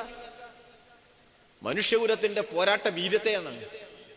ആ പോരാട്ട വീര്യത്തെ അങ്ങ് മായ്ച്ചു കളഞ്ഞ് വർഗീയത സ്വയം വിഴുങ്ങി പ്രമാണിത്ത മനുഷ്യനെ ചൂഷണം ചെയ്യുന്ന പോരായ്മയുടെ രാഷ്ട്രീയത്തിന് വിധേയനായി ജീവിക്കാൻ വിധിക്കപ്പെട്ടവരാണ്. പാപങ്ങളെന്ന് വിശ്വസിക്കാതെ അവന്റെ ആത്മവിശ്വാസത്തിന്റെ കരുത്ത് പകരാൻ ഒരു ചുവന്ന കൊടിയുമായി ഇന്ത്യ മഹാരാജ്യത്തിറങ്ങി ഈ പ്രതിബന്ധങ്ങളെ അതിജീവിക്കാൻ ഈ കമ്മ്യൂണിസ്റ്റ് പാർട്ടി പ്രവർത്തിക്കുകയാണ്. അതിനുവേണ്ടിയുള്ള പാർട്ടിയാണ് കമ്മ്യൂണിസ്റ്റ് പാർട്ടി. അത് അസാധ്യമാണ് എന്ന് ഈ പാർട്ടി കരുതുന്നില്ല. നമുക്കതിലേക്ക് എത്തിക്കാം. എല്ലായിടത്തും വളരെ പെട്ടെന്ന് തന്നെ എത്തിയോന്നൊക്കെ ചോദിച്ചാൽ കുറവുണ്ട്. എന്നാൽ പറ്റുന്നിടത്ത് പല മാറ്റങ്ങളും നമ്മൾ ഉണ്ടാക്കിയില്ലേ? ഞാനും നിങ്ങളും ജീവിക്കുന്നു. ഇപ്പൊ നമ്മൾ ഉത്തരേന്ത്യയിൽ നിന്ന് വാർത്ത വരുന്നുണ്ട്. എന്താ? മുസ്ലിമിനെ ഒരു കേസിൽ പിടിച്ചാൽ ആ കേസിൽ പ്രതിയെ മതി, ശിക്ഷിക്കണ്ട. പ്രതി അയാളുടെ വീട്ടിന്റെ മുകളിൽ കൂടി ഗവൺമെന്റ് ഒരു ബുൾഡോസർ കൊണ്ടുവരും. BJP ഭരിച്ചുള്ള ഒരു ഗുണണ്ട, നല്ല ബുൾഡോസറായിരിക്കും ഇവിടെ, അന്തസ്സുള്ള ബുൾഡോസർ. മുസ്ലിം ഒരു കേസപ്പെട്ട വീട്ടിന്റെ മേലെ കൊണ്ടാണ്ട് ഉരുളും. സാധാരണക്കാരന്റെ വീട്ടിലാണോ? ഇടത്തരക്കാരന്റെ, കച്ചവടക്കാരന്റെ, ഭീഷണാശാലികളുടെ, വിദ്യാഭ്യാസമുള്ളവരുടെ, നല്ല നിലയിൽ ജീവിക്കുന്ന മനുഷ്യന്റെ വീട്ടിന്റെ മുകളിൽ കള്ളക്കേസ് ചാർജ് ചെയ്തിട്ട് അങ്ങോട്ട് ബുൾഡോസർ ഉരുട്ടുക. കേരള സംസ്ഥാനത്ത് ഏതെങ്കിലും മുസ്ലിമിന്റെ വീട്ടിന്റെ മേലെ കൂടി ഒരു ബുൾഡോസർ ഉരുട്ടാൻ കെൽപ്പുള്ള, കരുത്തുള്ള ആരെങ്കിലും ഉണ്ടോ? ഇവിടെ ഒരു ചെങ്കൊടി പാറിച്ച് പിണറായി വിജയൻ മുഖ്യമന്ത്രിയാണ് എന്നതാണ് അതിന്റെ കാര്യം. അതാണ് പ്രധാനം. അതിനു മുമ്പ് ഇവിടെ ജന്മിയല്ലേ, പ്രമാണിയല്ലേ? ഉത്തരേന്ത്യയിൽ ഇപ്പോ പട്ടികധികാരന്റെ അതിക്രമല്ലേ, ബലാത്സംഗല്ലേ? കേരളത്തെ പറ്റുമോ? കേരളത്തിൽ പറ്റിയിട്ടുണ്ടോ? പറ്റുമോ? എന്നാ കേരളം എങ്ങനെയായിരുന്നു? ഇവിടെ ഏറ്റവും വലിയ ജന്മിമാരുണ്ടായിരുന്നു. ഇന്ത്യ കണ്ട ഏറ്റവും കിരാതമായ ജാതി വ്യവസ്ഥ ഇവിടെ ആയിരുന്നില്ലേ? എന്തുകൊണ്ടാണ് ഏറ്റവും കിരാതമായ ജാതി വ്യവസ്ഥ ഉണ്ടായത്? ഇങ്ങനെ ഇരിക്കാൻ പറ്റുമോ? ഇങ്ങനെ ഇരിക്കാൻ പറ്റൂല്ലോ. നമ്പൂതിരി ഇരിക്കുന്നതിന് 54 അടി അകലെയല്ലേ തീയനിരിക്കുക, ഈഴവനിരിക്കുക. എന്താ കാരണം? നമ്പൂരിന്റെ നിഴലുണ്ടല്ലോ, നിഴല് പോയിട്ട് തീയന്റെ മേലെ മുട്ടാൻ പാടില്ല. നമ്പൂരിയല്ല, നമ്പൂരിന്റെ നിഴല് ചിലപ്പോ വൈകുന്നേരം ഈ സൂര്യൻ അസ്തമിക്കുന്ന സമയത്ത് നിഴല് നീളത്തിൽ കൂടും. മനസ്സിലായെങ്കിൽ ആ നിഴലിന്റെ നീളം കൂടിയാൽ അവിടെ എങ്ങാനും ഒരു തീയന്റെ മേലെ നമ്പൂരിന്റെ നിഴല് പതിച്ചു പോകരുത് എന്നുള്ളത് കൊണ്ടാണ് 54 അടി അളന്നു വെച്ചത്. നായർക്കത് 32 ചുരുക്കി. പട്ടികധികാരനും ദളിതനും നടപടിയിൽ നിന്ന് ഇറങ്ങി ഓച്ചാനിച്ച് നിന്നാലേ പോവാൻ പറ്റൂ എന്ന് ഉറപ്പാക്കി. അവന് സ്വന്തമായി 1 ഇഞ്ച് ഭൂമിയില്ലാതായി. ആദ്യത്തെ തെരഞ്ഞെടുപ്പ് ബ്രിട്ടീഷ് മലബാറിൽ 935 ഗവൺമെന്റ് ഓഫ് ഇന്ത്യ ആക്ടിന്റെ ഭാഗമായി 937 വന്നപ്പോ 13% ആളാണ് വോട്ട് ചെയ്തത്. കാരണം 13% ആളുകൾക്ക് സർക്കാരിൽ നികുതി ഷീട്ട് ഉണ്ടായിരുന്നുള്ളൂ, ഭൂമി സ്വന്തമായിട്ടുണ്ടായിരുന്നുള്ളൂ. ഇന്ന് ഈ നാട്ടിൽ നികുതി ഷീട്ടില്ലാത്ത ആരെങ്കിലും ഉണ്ടോ? ഭൂമിയില്ലാത്ത, കിടപ്പാടമില്ലാത്ത ആരെങ്കിലും ഉണ്ടോ? ആരെങ്കിലും നമ്മുടെ നാട്ടിലുണ്ടോ? എല്ലാവർക്കും നികുതി ഷീട്ടുണ്ടല്ലോ, നികുതി അടച്ച കടലാസ് ഉണ്ടല്ലോ. വില്ലേജ് ഓഫീസിൽ ചെന്നാൽ അതിന്റെ ഭാഗമായിട്ട് നിങ്ങളുടെ സർട്ടിഫിക്കറ്റുകൾ തരുമല്ലോ.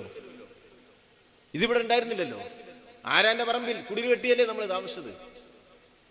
ഇവിടെ എത്ര അറിയാം? ഞങ്ങൾ അധികം ദൂരമൊന്നും പോണ്ട. ഈ നമ്മുടെ പൊന്നാനി താലൂക്കിൽ കടന്നാൽ മതി. ഒക്കെ വെച്ച് കെട്ടിയ 10,000-കണക്കിന് ഓല വീടുകളായിരുന്നില്ലേ? ഒറ്റ വേലി ഉണ്ടായിരുന്നില്ല. ഇല്ലാതിരുന്നത് നാടിന്റെ മഹിമയായിരുന്നു എന്ന് എഴുതി വെക്കുന്നവരുണ്ട്. വേലി ഇല്ലാതായിരുന്നത് എല്ലാം ഒരു മുതലാളിയുടേതായിരുന്നു എന്നതുകൊണ്ടാണ്. വെച്ചുകെട്ടി താമസിക്കുന്നവൻ എങ്ങനെയാണ് ഒരു വേലി കെട്ടുക? എങ്ങനെ ഒരു മതിലുണ്ടാക്കുക? ഒറ്റ മുതലാളിയുടെ നാട്ടുവഴികളിലൂടെ നടന്നു പോവുക, അദ്ദേഹം പറഞ്ഞ പറമ്പിൽ താമസിക്കുക, അദ്ദേഹം തന്ന സ്ഥലത്ത് താമസിക്കുക, ബലവൃക്ഷങ്ങൾ അദ്ദേഹം എടുത്തുകൊണ്ടുപോകും. ആർക്കായിരുന്നു അവകാശം? ആരെ വേണമെങ്കിലും എപ്പോഴും പറഞ്ഞു വിടാം. ഞാനൊക്കെ കുട്ടിയാകുമ്പോൾ ഞങ്ങളുടെ നാട്ടിൽ ചില ആളുകൾ നടന്നു പോകുമ്പോ ചൂണ്ടിക്കളിച്ചിരും എൻ്റെ അമ്മ. അയാളെ സൂക്ഷിക്കണം. എന്താ കാരണം? നമ്മൾ ഈ പൊടി ഒഴിപ്പിക്കുകയും വൈകുന്നേരം ആകുമ്പോ കർഷകത്തൊഴിലാളി പണിയെടുത്ത് വന്ന് ഒരു സേർ നെല്ല് കിട്ടി, അത് വറുത്തു കുത്തി കഞ്ഞി വെക്കുമ്പോഴായിരിക്കും ഒഴിപ്പിക്കല്. നോട്ടീസ് ഒഴിപ്പിക്കൽ വിദഗ്ധം വന്നിട്ട് ഫുട്ബോൾ തട്ടും പോലെയാണ് ആ കഞ്ഞിക്കലം തട്ടുക. ആ കുഞ്ഞുങ്ങളുടെ കണ്ണീരാണ് ഈ കേരളത്തിൽ ഏറ്റവും കൂടുതൽ ഈ കേരളത്തിന്റെ മണ്ണിനെ നനച്ചത്. വേദനയുടെ കണ്ണുനീര്. എത്രയോ കുടുംബങ്ങൾക്ക് ആ ചരിത്രമുണ്ട്. ആ കണ്ണീര് ഒപ്പിയത് 1957 ഏപ്രിൽ മാസം 12-ാം തീയതി EMS നമ്പൂതിരിപ്പാട് കുടിയൊഴിപ്പിക്കാൻ പാടില്ല എന്ന നിയമത്തിൽ കയ്യൊപ്പ് വെച്ചതാണ്. ഒരു കമ്മ്യൂണിസ്റ്റ് പാർട്ടി ജീവിതത്തെ മാറ്റി എഴുതിയ നാടാണിത്. അതുകൊണ്ടാണ് പ്രമാണിത്വം തലപൊന്തിക്കാത്തത്. അതുകൊണ്ടാണ് വർഗീയതയ്ക്ക് പൂർണ്ണ കരുത്തിൽ ഇറങ്ങി വരാൻ കഴിയാത്തത്.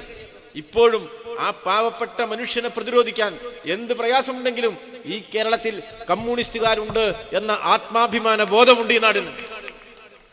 അത് തകർക്കാൻ, അത് ഇല്ലാതാക്കാൻ വലിയ ബോധപൂർവമായ പരിശ്രമം നടക്കുന്നുണ്ട് എന്ന കാര്യം എല്ലാവരെയും ഓർമ്മിപ്പിക്കാനുള്ള ചുമതല നമുക്കുണ്ട്.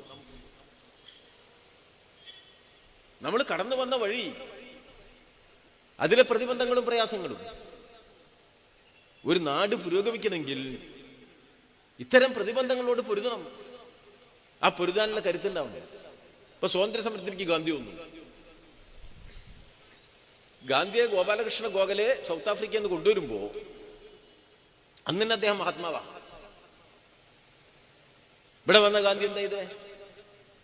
നേരെ ചമ്പാരനിലേക്ക് പോയി. ചമ്പാരൻ എന്ന് പറഞ്ഞാൽ ബീഹാറിലാണ്. കർഷക പ്രക്ഷോഭം നടക്കും. പിന്നെ ഗുജറാത്തിലേക്ക് പോയി, അവിടെ കൃഷിക്കാരുടെ സമരം നടത്തി. പിന്നെ കേരളത്തിലേക്ക് വന്നു, വൈക്കം സത്യാഗ്രഹത്തെ അനുഗ്രഹിച്ചു. സ്വാതന്ത്ര്യ സമരം പ്രഖ്യാപിക്കുന്ന ഗാന്ധി ഓരോ സമരത്തിന്റെയും ഇടവേളകളിൽ ഇന്ത്യ ആകെ ചുറ്റി സഞ്ചരിച്ചു. പോകുന്നിടത്തെല്ലാം ദളിത ഭവനങ്ങളിൽ പോയി, ദരിദ്രരെ ഒക്കെ വിളിച്ചു ചേർത്തു, എല്ലാവരുടെയും നേതാവായി. അദ്ദേഹം ഐക്യത്തിനെതിരായി ജനങ്ങൾ അണിനിരക്കണമെന്ന് പറഞ്ഞു. എന്തേ അങ്ങനെ പറഞ്ഞു? സ്വാതന്ത്ര്യ സമരത്തിൽ വെള്ളക്കാരെ വരുന്ന കാലത്ത് ഭൂരിപക്ഷം ഹിന്ദു, ഈ വിഭാഗം ഹിന്ദു വിഭാഗം എന്ന് പറയുന്നതിലെ മഹാഭൂരിപക്ഷം ഐക്യജാതിക്കാരാ. അവരെ സമരത്തിനിറക്കാതെ വെള്ളക്കാരൻ തോൽപ്പിക്കാൻ പറ്റുമോ? 10 പ്രമാണി കൂടുതലിട്ടവർ മാത്രമായിട്ട് ഇത് തീരുവോ?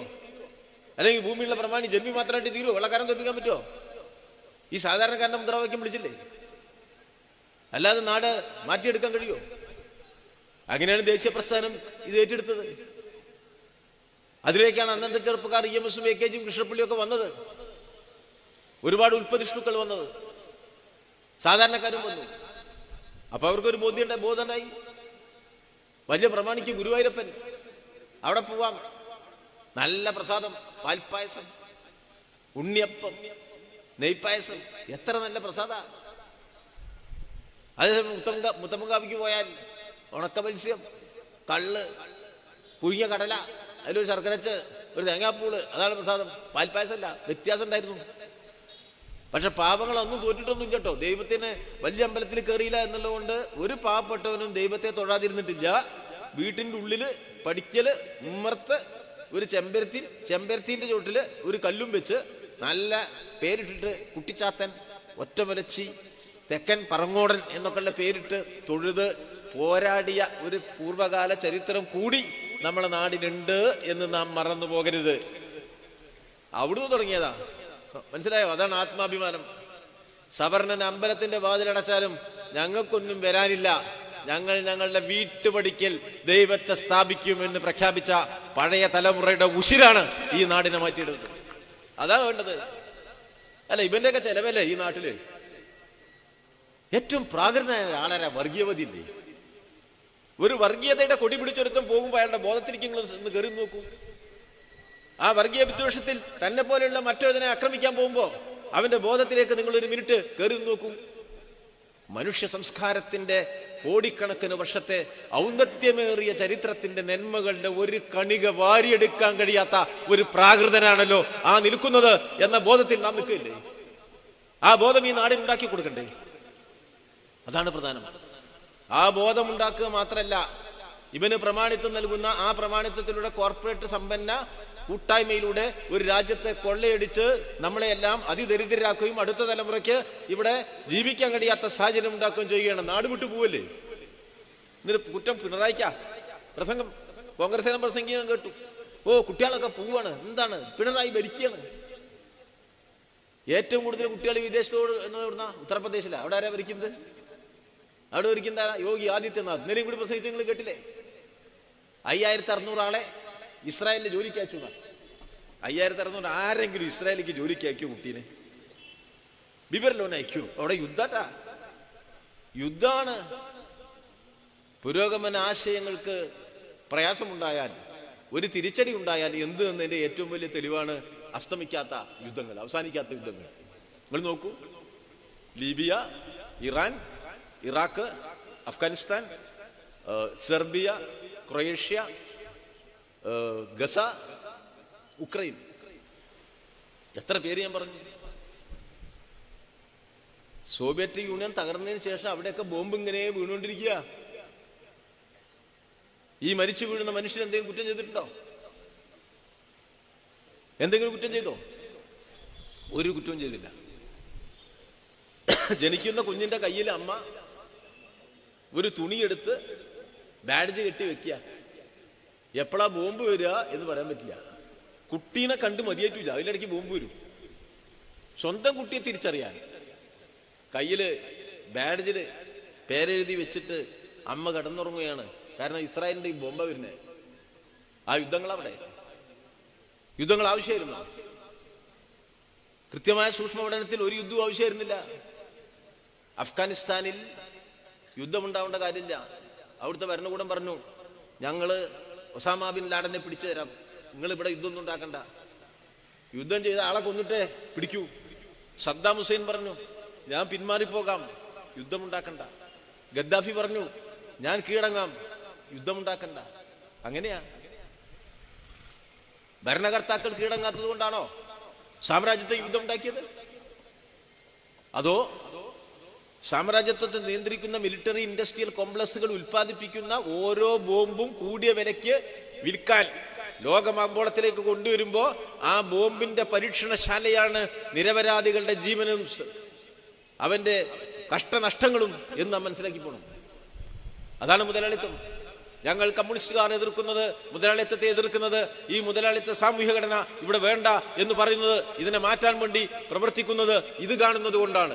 ഉള്ള ലാഭം എടുക്കാൻ മനുഷ്യനെ കൊന്നൊടുക്കുന്ന കിരാതമായ മനുഷ്യത്വരഹിതമായ യുദ്ധങ്ങൾക്ക് നേതൃത്വം നൽകുന്ന, ഓരോ യുദ്ധത്തിലും പുതിയ പുതിയ ആയുധങ്ങൾ കൊണ്ടുവരുന്ന, ആളെ കൊല്ലുന്ന സംസ്കാരത്തിന്റെയും മൂല്യബോധത്തിന്റെയും പേരാണ് സാമ്രാജ്യത്വം. ആ മൂല്യബോധവുമായി ചങ്ങാത്തം കൂടിയവരാണ് ഈ BJP-ക്കാർ. അവരുമായി സഖ്യമുണ്ടാക്കണമെന്ന് ചിന്തിക്കുന്നവരാണ് കോൺഗ്രസ്സുകാരും. വലിയ വ്യത്യാസം അക്കാര്യത്തിൽ ഉണ്ടാവില്ല. സാമ്പത്തിക രംഗത്ത് ഒരേ നയമാണ്. അപ്പോ ഈ നാം ജീവിക്കുന്ന കാലസവിശേഷതകളിലെ മനുഷ്യത്വഹീനമായ ഓരോ ഘടകത്തെയും തിരിച്ചറിഞ്ഞുകൊണ്ട് മനുഷ്യന് ആത്മവിശ്വാസം ഉണ്ടാക്കി കൊടുക്കണം. ഇത് മാറ്റാനാകും എന്ന ബോധ്യത്തിലേക്ക് അവരെ നയിക്കണം. ആ ജോലിയാണ് കമ്മ്യൂണിസ്റ്റ് പാർട്ടി നിർവഹിക്കുന്നത്.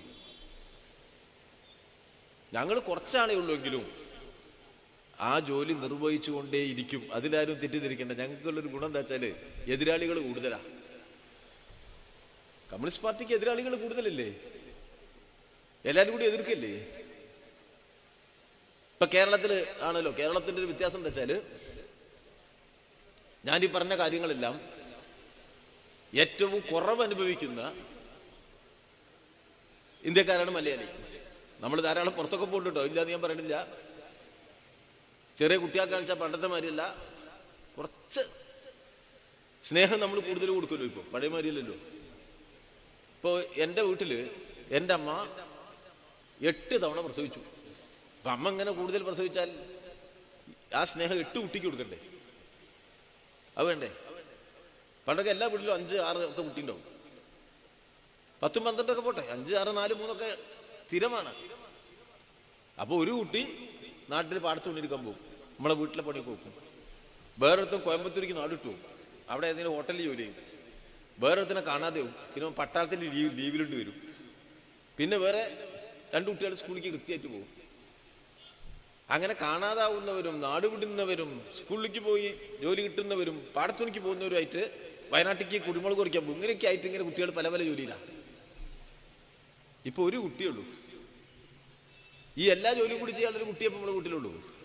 വയനാട്ടിലേക്ക് കുരുമുളക് കുറിക്കാനും, കോയമ്പത്തൂർക്ക് ചായക്കച്ചവടത്തിനും, പട്ടാളത്തിൽ ചേരാനും, തിരിച്ചു വന്ന് പിന്നെ ഇവിടെ നാട്ടുമ്പുറത്തൊരു കച്ചവടപ്പീടി തുടങ്ങാനും, ഇതിനെല്ലാം കൂടി ഒരു കുട്ടിയുള്ളൂ, അല്ലെങ്കിൽ 2. നമ്മൾ കുറച്ച് സ്നേഹമൊക്കെ കൊടുത്തിട്ട് ആ കുട്ടികളെ വളർത്തത്. അവര് പറയുമ്പോൾ നമ്മള് കടം വാങ്ങി കുട്ടിയെ പഠിപ്പിക്കാതെ ഇരിക്കണ്ട.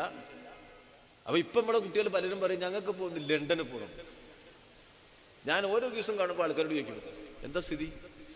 ഒരുത്തൻ ലണ്ടനില, ഒരുത്തൻ ഓസ്ട്രേലിയയില. അപ്പൊ നമ്മളെ ആൾക്കാർ വിചാരിച്ച ലണ്ടനിൽ പോയിട്ട് ആ ലണ്ടൻ ബ്രിഡ്ജിന്റെ ചുറ്റും ഇങ്ങനെ നടക്കുന്ന പലരും വിചാരം.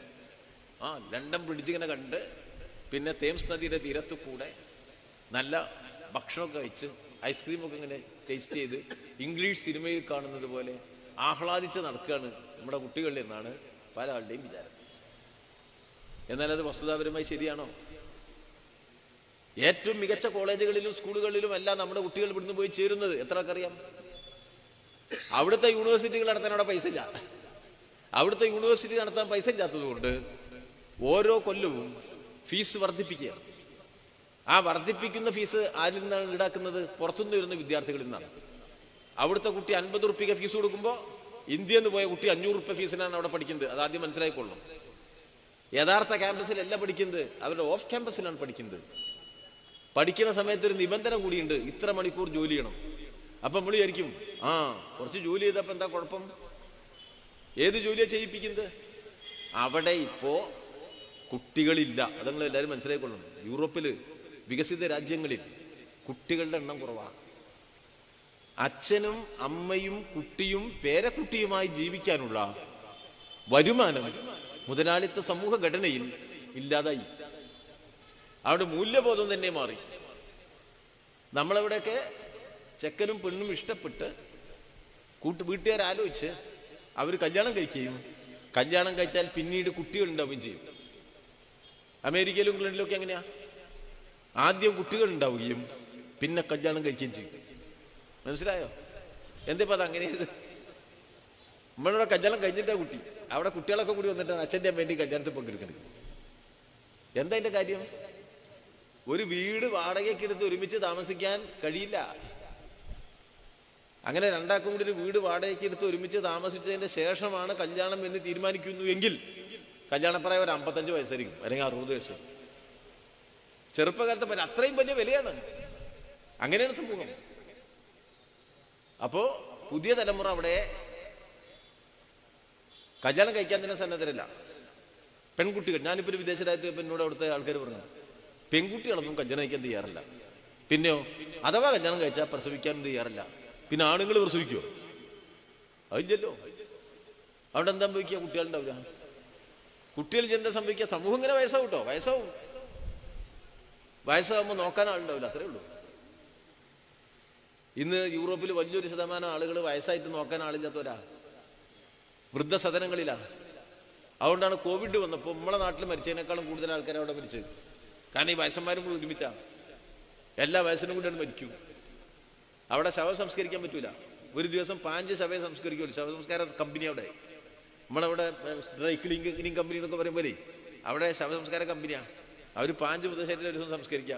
അപ്പോഴാണ് 100 കണക്കിന് മരിക്കുന്നത്. അപ്പോൾ ഇതിങ്ങനെ റോട്ട് കിടക്കും. അതാണ് നമ്മൾ TV കണ്ടത്. ഇന്ന് മരിച്ച നാളെ ശവസംസ്കാരം ഒന്നും അമേരിക്കയിൽ കേട്ടോ, ഫ്രാൻസിലോ അമേരിക്കയിലോ ഇംഗ്ലണ്ടിലോ ഒന്നും. ഞാൻ ഇപ്പോൾ അടുത്തൊരു സ്ഥലത്ത് പോയപ്പോൾ എൻ്റെ ഫ്രണ്ട് പറഞ്ഞു, എനിക്കൊരു മരണച്ചടങ്ങിന് പോകണമെന്നുണ്ടോ. എനിക്ക് ഭയങ്കര സങ്കടമായി. ഞാൻ തോളത്തൊക്കെ തട്ടി, അയ്യോ മരിച്ചൂലേ, എപ്പോഴാണ് മരിച്ച്? അത് മരിച്ചിട്ട് 2 മാസമായി സഖാവേ. ഇന്നലെയാണ് മറ്റേ സംസ്കാരത്തിന്റെ കടലാസ് കിട്ടിയത്. അവിടെ പോയി 2 മാസം കഴിഞ്ഞിട്ടാണ് സംസ്കാരം. നമുക്ക് ചിന്തിക്കാൻ പറ്റുമോ? അതാണ് മുതലാളിത്ത വളർച്ചാറുള്ളത്. അപ്പോൾ വയസ്സന്മാരുള്ള മാസക്കണക്കിന് ഇങ്ങനെയുള്ള ഒരു ജീവിത സ്ഥിതിയിലെടുത്ത് വയസ്സന്മാരെ നോക്കുന്ന ജോലിക്കാണ് വലിയൊരു ശതമാനം ആളുകൾ നമ്മളെ നാട്ടിൽ നിന്ന് പോണത് എന്ന കാര്യം എല്ലാവരും ഓർത്തുകൊണ്ടിരിക്കുന്നത് നന്നായിരിക്കും. നല്ല ജോലിയുള്ളവരൊക്കെ ഉണ്ട് കേട്ടോ, അതിനല്ലാന്ന് ഞാൻ പറയില്ല. പോണത് അധികം. ഞാനിപ്പോ ഒന്ന് പോയപ്പോഴല്ലേ ഞാൻ കണ്ടത്. ഇപ്പൊ അടുത്ത കാലത്ത് ഞാൻ പെട്ടുപോയതാ ഒരു സ്ഥലത്ത് നിന്നപ്പോ എനിക്ക് വലിയ വിഷമം തോന്നി. എന്നെ ഒരാൾ വീട്ടിലേക്ക് കൂട്ടിക്കൊണ്ടുപോയി. വീട്ടിൽ കൊണ്ടുപോയി കയറ്റി. നല്ല സോഫ അവിടെ ചെന്നു. വീട്ടമ്മത്തേക്ക് പോയി. എൻ്റെ ഒപ്പമുള്ള സഖാവാണ് എടുത്തിരുന്നു. വർത്താനൊക്കെ പറഞ്ഞ കുശലം അങ്ങനെ പറഞ്ഞുകൊണ്ടിരിക്കുമ്പോൾ അത്തുപോയ വീട്ടമ്മ കയ്യിൽ 2 ചെറിയ പാത്രം ഇട്ട് വന്നു. ഞാൻ വിചാരിച്ചു നമ്മളവിടെയൊക്കെ അങ്ങനെയല്ലേ, ചായ എടുക്കാൻ പോകുമ്പോൾ അതിന് മുന്നോടിയായിട്ട് കേക്ക് മുറിച്ചതോ അല്ലെങ്കിൽ ഉന്നപ്പത്തിൻ്റെ ഒരു കഷ്ണമോ തിന്നാൻ പറ്റിയ എന്തെങ്കിലും സാധനമോ ഒരു കൊച്ചു പാത്രത്തിലാക്കി നമ്മൾ മലയാളികളെല്ലാം കൊണ്ടുപോയി കൊടുക്കും. ഒരാൾ വരും, ഒരു അതിഥിക്ക് കൊടുക്കാൻ വേണ്ടിയുടെ പാത്രത്തിലൊക്കെ ഇട്ട് മൂടി വെച്ച് കുട്ടികൾ കാണാതെ വെച്ചിട്ടുണ്ടാവും. അങ്ങനെയുള്ള സാധനമുണ്ട്. ഞാൻ വിചാരിച്ചു അങ്ങനെ വല്ല സാധനമായിട്ട് ഈ ചേച്ചി വന്നാണെന്ന് വിചാരിച്ചു ഞാനവിടെ അങ്ങനെ ഇരിക്കുക. അപ്പോൾ അവരെന്താ ചെയ്ത് നേരെ ആ പാത്രം അവിടെ താഴെ വെച്ചു. ഞാൻ നോക്കുമ്പോൾ അത് 2 ഇതുണ്ട്, മുഖത്ത് വരട്ടുന്ന ബ്രഷാ. ആ വെക്കുക മാത്രമല്ല അവരെൻ്റെ മുഖത്ത് തേക്കാനും തുടങ്ങി. ആദ്യം അങ്ങനെ ഇതൊക്കെ റെഡിയാക്കി, പിന്നെ അവരൊരു പെയിന്റ് എടുത്തു, അതൊക്കെ മേലെ തേച്ചു. അതിൻ്റെ ഒരു പേസ്റ്റ് എടുത്തു, അതൊക്കെ മേലെ തേച്ചു. പിന്നെ ഒരു പൊടി എടുത്തു, അതൊക്കെ മേലെ തേച്ചു. ഞാൻ അങ്ങനെ അന്തം വിട്ടിരിക്കുക. എൻ്റെ ജീവിതത്തിൽ ഇന്ന് വരെ പൗഡർ ഇടുകയും മേക്കപ്പ് ചെയ്യുകയും അതിനായി മുഖമില്ലാത്ത താടി വെച്ച എനിക്ക് ബാക്കിയുള്ള സ്ഥലത്ത് ഒരാൾ ഇങ്ങനെ മേക്കപ്പ് ചെയ്യാന്ന് പറഞ്ഞാൽ ആലോചിക്കാൻ പറ്റുമോ? ഞാൻ അന്തം വിട്ടിരിക്കുക. അപ്പൊ എൻ്റെ സുഹൃത്തടുത്തിരിക്കുന്നത് അയാളെ ഭാര്യയാണ് ഈ ചെയ്തുകൊണ്ടിരിക്കുന്നത്, പേടിക്കല്ല. അപ്പൊ അയാൾ പറഞ്ഞു, സഖാവേ ഇവക്ക് എന്താ പണിയിച്ചാല് ഒരു വയസ്സനെ നോക്കല. അവിടെ ചെന്ന ഉടനെ ആദ്യത്തെ ജോലി അയാളെ കുളിപ്പിക്കുക, എന്നിട്ട് ഈ പൗഡർ എടുക്കുക, എന്നിട്ട് ഇങ്ങനെ മേക്കപ്പ് ചെയ്യലാണ് ഇവളുടെ ജോലി. അതുകൊണ്ട് താടി വെച്ച സഖാവിനെ കണ്ടപ്പോൾ വയസ്സായ ആളെ കണ്ട മേക്കപ്പ് ചെയ്യണ്ടേ എന്ന ബോധ്യത്തിൽ ഇവള് മേക്കപ്പ് ചെയ്യാണ്, ഒന്നും വിചാരിക്കണ്ട എന്ന് എന്നോട് പറഞ്ഞു. എൻ്റെ അടുത്തിരിക്കുന്ന ആള്. മനസ്സിലായില്ലേ? ഇത് ഞാൻ എക്സാജറേറ്റ് ചെയ്ത് ഇങ്ങനെ വലുതാക്കി പറയില്ല. ഇതൊക്കെ സാധാരണമായ ഒരു കാര്യമാണ് ഇന്നത്തെ ലോകത്ത്. മൂന്നാം ലോക രാജ്യങ്ങളിലെ പാവപ്പെട്ട മനുഷ്യൻ, കുടിയേറ്റക്കാരൻ, പല യുദ്ധം നടക്കുന്ന രാജ്യങ്ങളിലെയും മുസൽമാന്മാർ നാട് വിട്ടു പോവാ ഈ ബോംബിന്റെ ഇടയിൽ നിന്ന്. അവർക്ക് നേരെ വംശീയത, അവർക്ക് നേരെ കുടിയേറ്റ വിദ്വേഷം, അവർക്ക് നേരെ ഇസ്ലാമോഫോബിയ. നാം ജീവിക്കുന്ന ലോകത്ത് സോഷ്യലിസത്തിന്റെ ചെങ്കൊടി താണുപാറിയപ്പോൾ കണ്ണീരാണ്, നിരാശകളാണ്, കടന്നാക്രമണങ്ങളാണ് നടന്നുകൊണ്ടിരിക്കുന്നത് എന്ന് നാം മറന്നു പോകരുത്. ഈ ചെങ്കൊടി മങ്ങാൻ പാടില്ല എന്ന ജാഗ്രതയിൽ വേണം നമ്മുടെ പാർട്ടി പ്രവർത്തനം നടത്താൻ. വളരെ പ്രധാനപ്പെട്ടതാണ്. കമ്മ്യൂണിസ്റ്റ് ആവുക എന്നത് അഭിമാനകരമായൊരു കാര്യമാണ്. അത് സമൂഹത്തിലെ ഏറ്റവും ഉയർന്ന ബോധത്തെയാണ് പ്രതിനിധാനം ചെയ്യുന്നത്. ഒരു പ്രാകൃത മൂല്യങ്ങളെയും അത് പരിരക്ഷിക്കുന്നില്ല. ശാസ്ത്ര യുക്തിബോധത്തിന്റെ അടിത്തറയിൽ നിന്നുകൊണ്ട് മനുഷ്യകുല മുന്നേറ്റത്തിന് സഹായകരമായ ഒരു ലോകക്രമത്തിനായിട്ട്, സാമൂഹ്യ തുല്യതയുടെ ലോകക്രമത്തിനായിട്ട് നമ്മൾ പ്രവർത്തിക്കുക. അപ്പൊ അതിന്റെ ആ വളർച്ചയും തകർച്ചയും ഒക്കെ ചർച്ച ചെയ്യും. കേരളത്തിന്റെ പ്രത്യേകത പിടിച്ചു നിന്നു എന്ന് തന്നെയാണ്. കമ്മ്യൂണിസ്റ്റുകാരിലും ഉണ്ടാ, എല്ലാ കാര്യത്തേക്കും ഞാൻ പോണില്ല. എത്ര വലിയ വളർച്ച നമുക്കുണ്ടായി. ഇതുപോലൊരു വളർന്ന ഇന്ത്യൻ സംസ്ഥാനം ഉണ്ടോ? ഇവിടെ പേപ്പർ എടുത്താൽ ഏറ്റവും മോശം കേരളം, ഏറ്റവും മോശമാണ് കേരളം. എന്തുണ്ട് ഇവിടെ? ഒരു രക്ഷയില്ല. ആന ചവിട്ടിക്കൊല്ലാണ്. എന്നിട്ട് ആന ചവിട്ടിക്കൊന്നതിന്റെ ദൃക്സാക്ഷി വേണ്ടിയിട്ട് അവിടെ നിൽക്കുക. ആന ചവിട്ടിക്കൊന്ന് നമുക്ക് എല്ലാവർക്കും വിഷമമുണ്ടായി, യാതൊരു സംശയമില്ല. എന്നാൽ ഈ മനുഷ്യനും മൃഗങ്ങളും തമ്മിലുള്ള സംഘർഷം എന്നത് ഈ ആധുനിക കാലത്ത് മുതലാളിത്തം നടത്തിയ ചൂഷണത്തിലൂടെ വലിയ വനനശീകരണം സംഭവിച്ച് പ്രകൃതി വിഭവങ്ങളെ കയ്യേറ്റം വന്ന് ഉണ്ടായ ഒരു മുതലാളിത്ത കടന്നാക്രമണത്തിന്റെ ഉൽപ്പന്നമാണ് ഈ ആന ചവിട്ടിക്കൊല്ലല്. പിണറായി വിജയൻ ഭരിക്കുന്നതിന് ഉൽപ്പന്നമല്ലത്. പ്രകൃതിക്ക് നേരെയുള്ള മുതലാളിത്ത കടന്നാക്രമണത്തിൽ നിന്ന് അത് ഉത്പാദിപ്പിക്കപ്പെടുന്നത്. എൻവയോൺമെന്റൽ ക്വസ്റ്റ്യനാണ്. അതുകൊണ്ടാണ് ഇതുണ്ടാവുന്നത്. കാരണം നമുക്ക് ജീവിക്കണമെങ്കിൽ കാടിന്റെ അതിർത്തി വരെ പോയി അധ്വാനിച്ച് അവിടെയാണ് കുറഞ്ഞ വിലയ്ക്ക് സ്ഥലം കിട്ടുക. അതുകൊണ്ടാണ് ഈ പാവപ്പെട്ടവൻ അവിടെ പോയിക്കുന്നത്. വലിയ പണക്കാരനല്ലല്ലോ, പാവങ്ങളല്ലേ. അവിടെ പോയാലേ ഒരു വീട് വയ്ക്കാനുള്ള സ്ഥലം വാങ്ങാൻ കഴിയുന്നുള്ളൂ. അങ്ങനെ വരുന്ന ഇവരെങ്ങനെയാണ് ഉപയോഗിക്കുക? കമ്മ്യൂണിസ്റ്റ് യുദ്ധം ഉത്പാദിപ്പിക്കാനാണ്. ഇന്ത്യയിൽ ഏറ്റവും കൂടുതൽ സാക്ഷരത ഉള്ളത് എവിടെയാ? ഇവിടെ. ഒരു കുട്ടി പോലും ഹൈസ്കൂളിൽ നിന്ന് കൊഴിഞ്ഞു പോകാത്തത് എവിടെയാ? ഇവിടെ. ഏറ്റവും കൂടുതൽ ബിരുദധാരികളും ബിരുദാനന്തര ബിരുദധാരികളും ഉള്ളത് എവിടെയാ? ഇവിടെ തന്നെ. ഏറ്റവും കൂടുതൽ ആയുർദൈർഘ്യം എവിടെയാ? ഉത്തർപ്രദേശിലെ ഒരു ശരാശരി ആയുർനിരക്കിനേക്കാളും 16 കൊല്ലം അധികം ജീവിക്കും കേരളം മലയാളി. മനസ്സിലാക്കി? 16 കൊല്ല. EMS അധികാരത്തിൽ വരുമ്പോൾ കേരളത്തിലെ ആയുർനിരക്ക് 44 വയസ്സാ. പിണറായി വിജയൻ അധികാരത്തിലിരിക്കുമ്പോൾ കേരളത്തിന്റെ ആയുർനിരക്ക് 79 വയസ്സാണ്. ലോക നിലവാര. അമേരിക്കയില് ശിശുമരണ നിരക്ക് 6%. കേരളത്തിൽ ശിശുമരണ നിരക്ക് 4%. ഉത്തർപ്രദേശിലെ ബ്രാഹ്മണന്റെ ജീവിത നിലവാര സൂചികയുടെ മുകളിലാണ് കേരളത്തിലെ പട്ടികജാതിക്കാരന്റെ ജീവിത നിലവാര സൂചിക എന്നതാണ് വിസ്മയം പോലെ ഇവിടെ നിൽക്കുന്നത്. ലോകത്തെവിടെയും കിട്ടാത്ത ആരോഗ്യ സംവിധാന സൗകര്യങ്ങൾ സൗജന്യമായി കിട്ടുന്ന നാടാണ് ഈ കേരളം. കോവിഡ് വന്നപ്പോൾ അത് ലോകം തിരിച്ചറിഞ്ഞില്ലേ? എന്താ ഇവിടെ പ്രത്യേകത? സാധാരണക്കാരന്, പാവപ്പെട്ടവന് കൂടി ഈ ജീവിത സൗഭാഗ്യങ്ങളിൽ ഒരു ചെറിയ പങ്കെങ്കിലും വീതിച്ചു നൽകാൻ കഴിഞ്ഞ ഈ ഭൂമിയിലെ ഏക സ്ഥലത്തിന്റെ പേരാണ് EMS നമ്പൂതിരിപ്പാട് മുഖ്യമന്ത്രിയായി തുടങ്ങി വെച്ച് പിണറായി വിജയനിൽ വരെ രാജ്യഭരണം നടത്തിയ ഈ കൊച്ചു കേരളം. അതാണ് പ്രത്യേകത. ഈ വലിയ മുന്നേറ്റത്തെ തകർക്കാനുള്ള ശ്രമമാണ്. അതാണ് നമ്മളെല്ലാം ജാഗ്രതയോടുകൂടി ശ്രദ്ധിക്കേണ്ടത്. അതിനവരുപയോഗിക്കുന്നത് വർഗീയത, അതിനവരുപയോഗിക്കുന്നത് ജാതീയത. തിരിച്ചു കൊണ്ടുവരാണ്, ഒക്കെ തിരിച്ചു കൊണ്ടുവരാ. ജാതി പോലെ അപകടകരമായ മറ്റൊന്നുണ്ടോ? തൊട്ടടുത്തിരിക്കുന്ന മനുഷ്യനെ തൊട്ടാ കുളിക്കണം എന്ന് പറയുന്ന ഒരു ബോധത്തെ അംഗീകരിക്കാൻ പറ്റുമോ? ഇവിടെ തകർത്ത് വിട്ടല്ലേ. പട്ടികജാതിക്കാരൻ കുളിച്ചാൽ ആ കുളത്തിലെ നായർ കുളിക്കുമല്ലോ. ഇവിടെ ഉണ്ടായിട്ടില്ലേ? പ്രാമാണികനായ ഒരു കോൺഗ്രസ് നേതാവ് കേരളത്തിലെ, ഞാൻ അദ്ദേഹത്തിന്റെ ഗ്രാമത്തിൽ പോയി, പേര് ഞാൻ പറയാതിരിക്കുക, എന്റെ സുഹൃത്താ.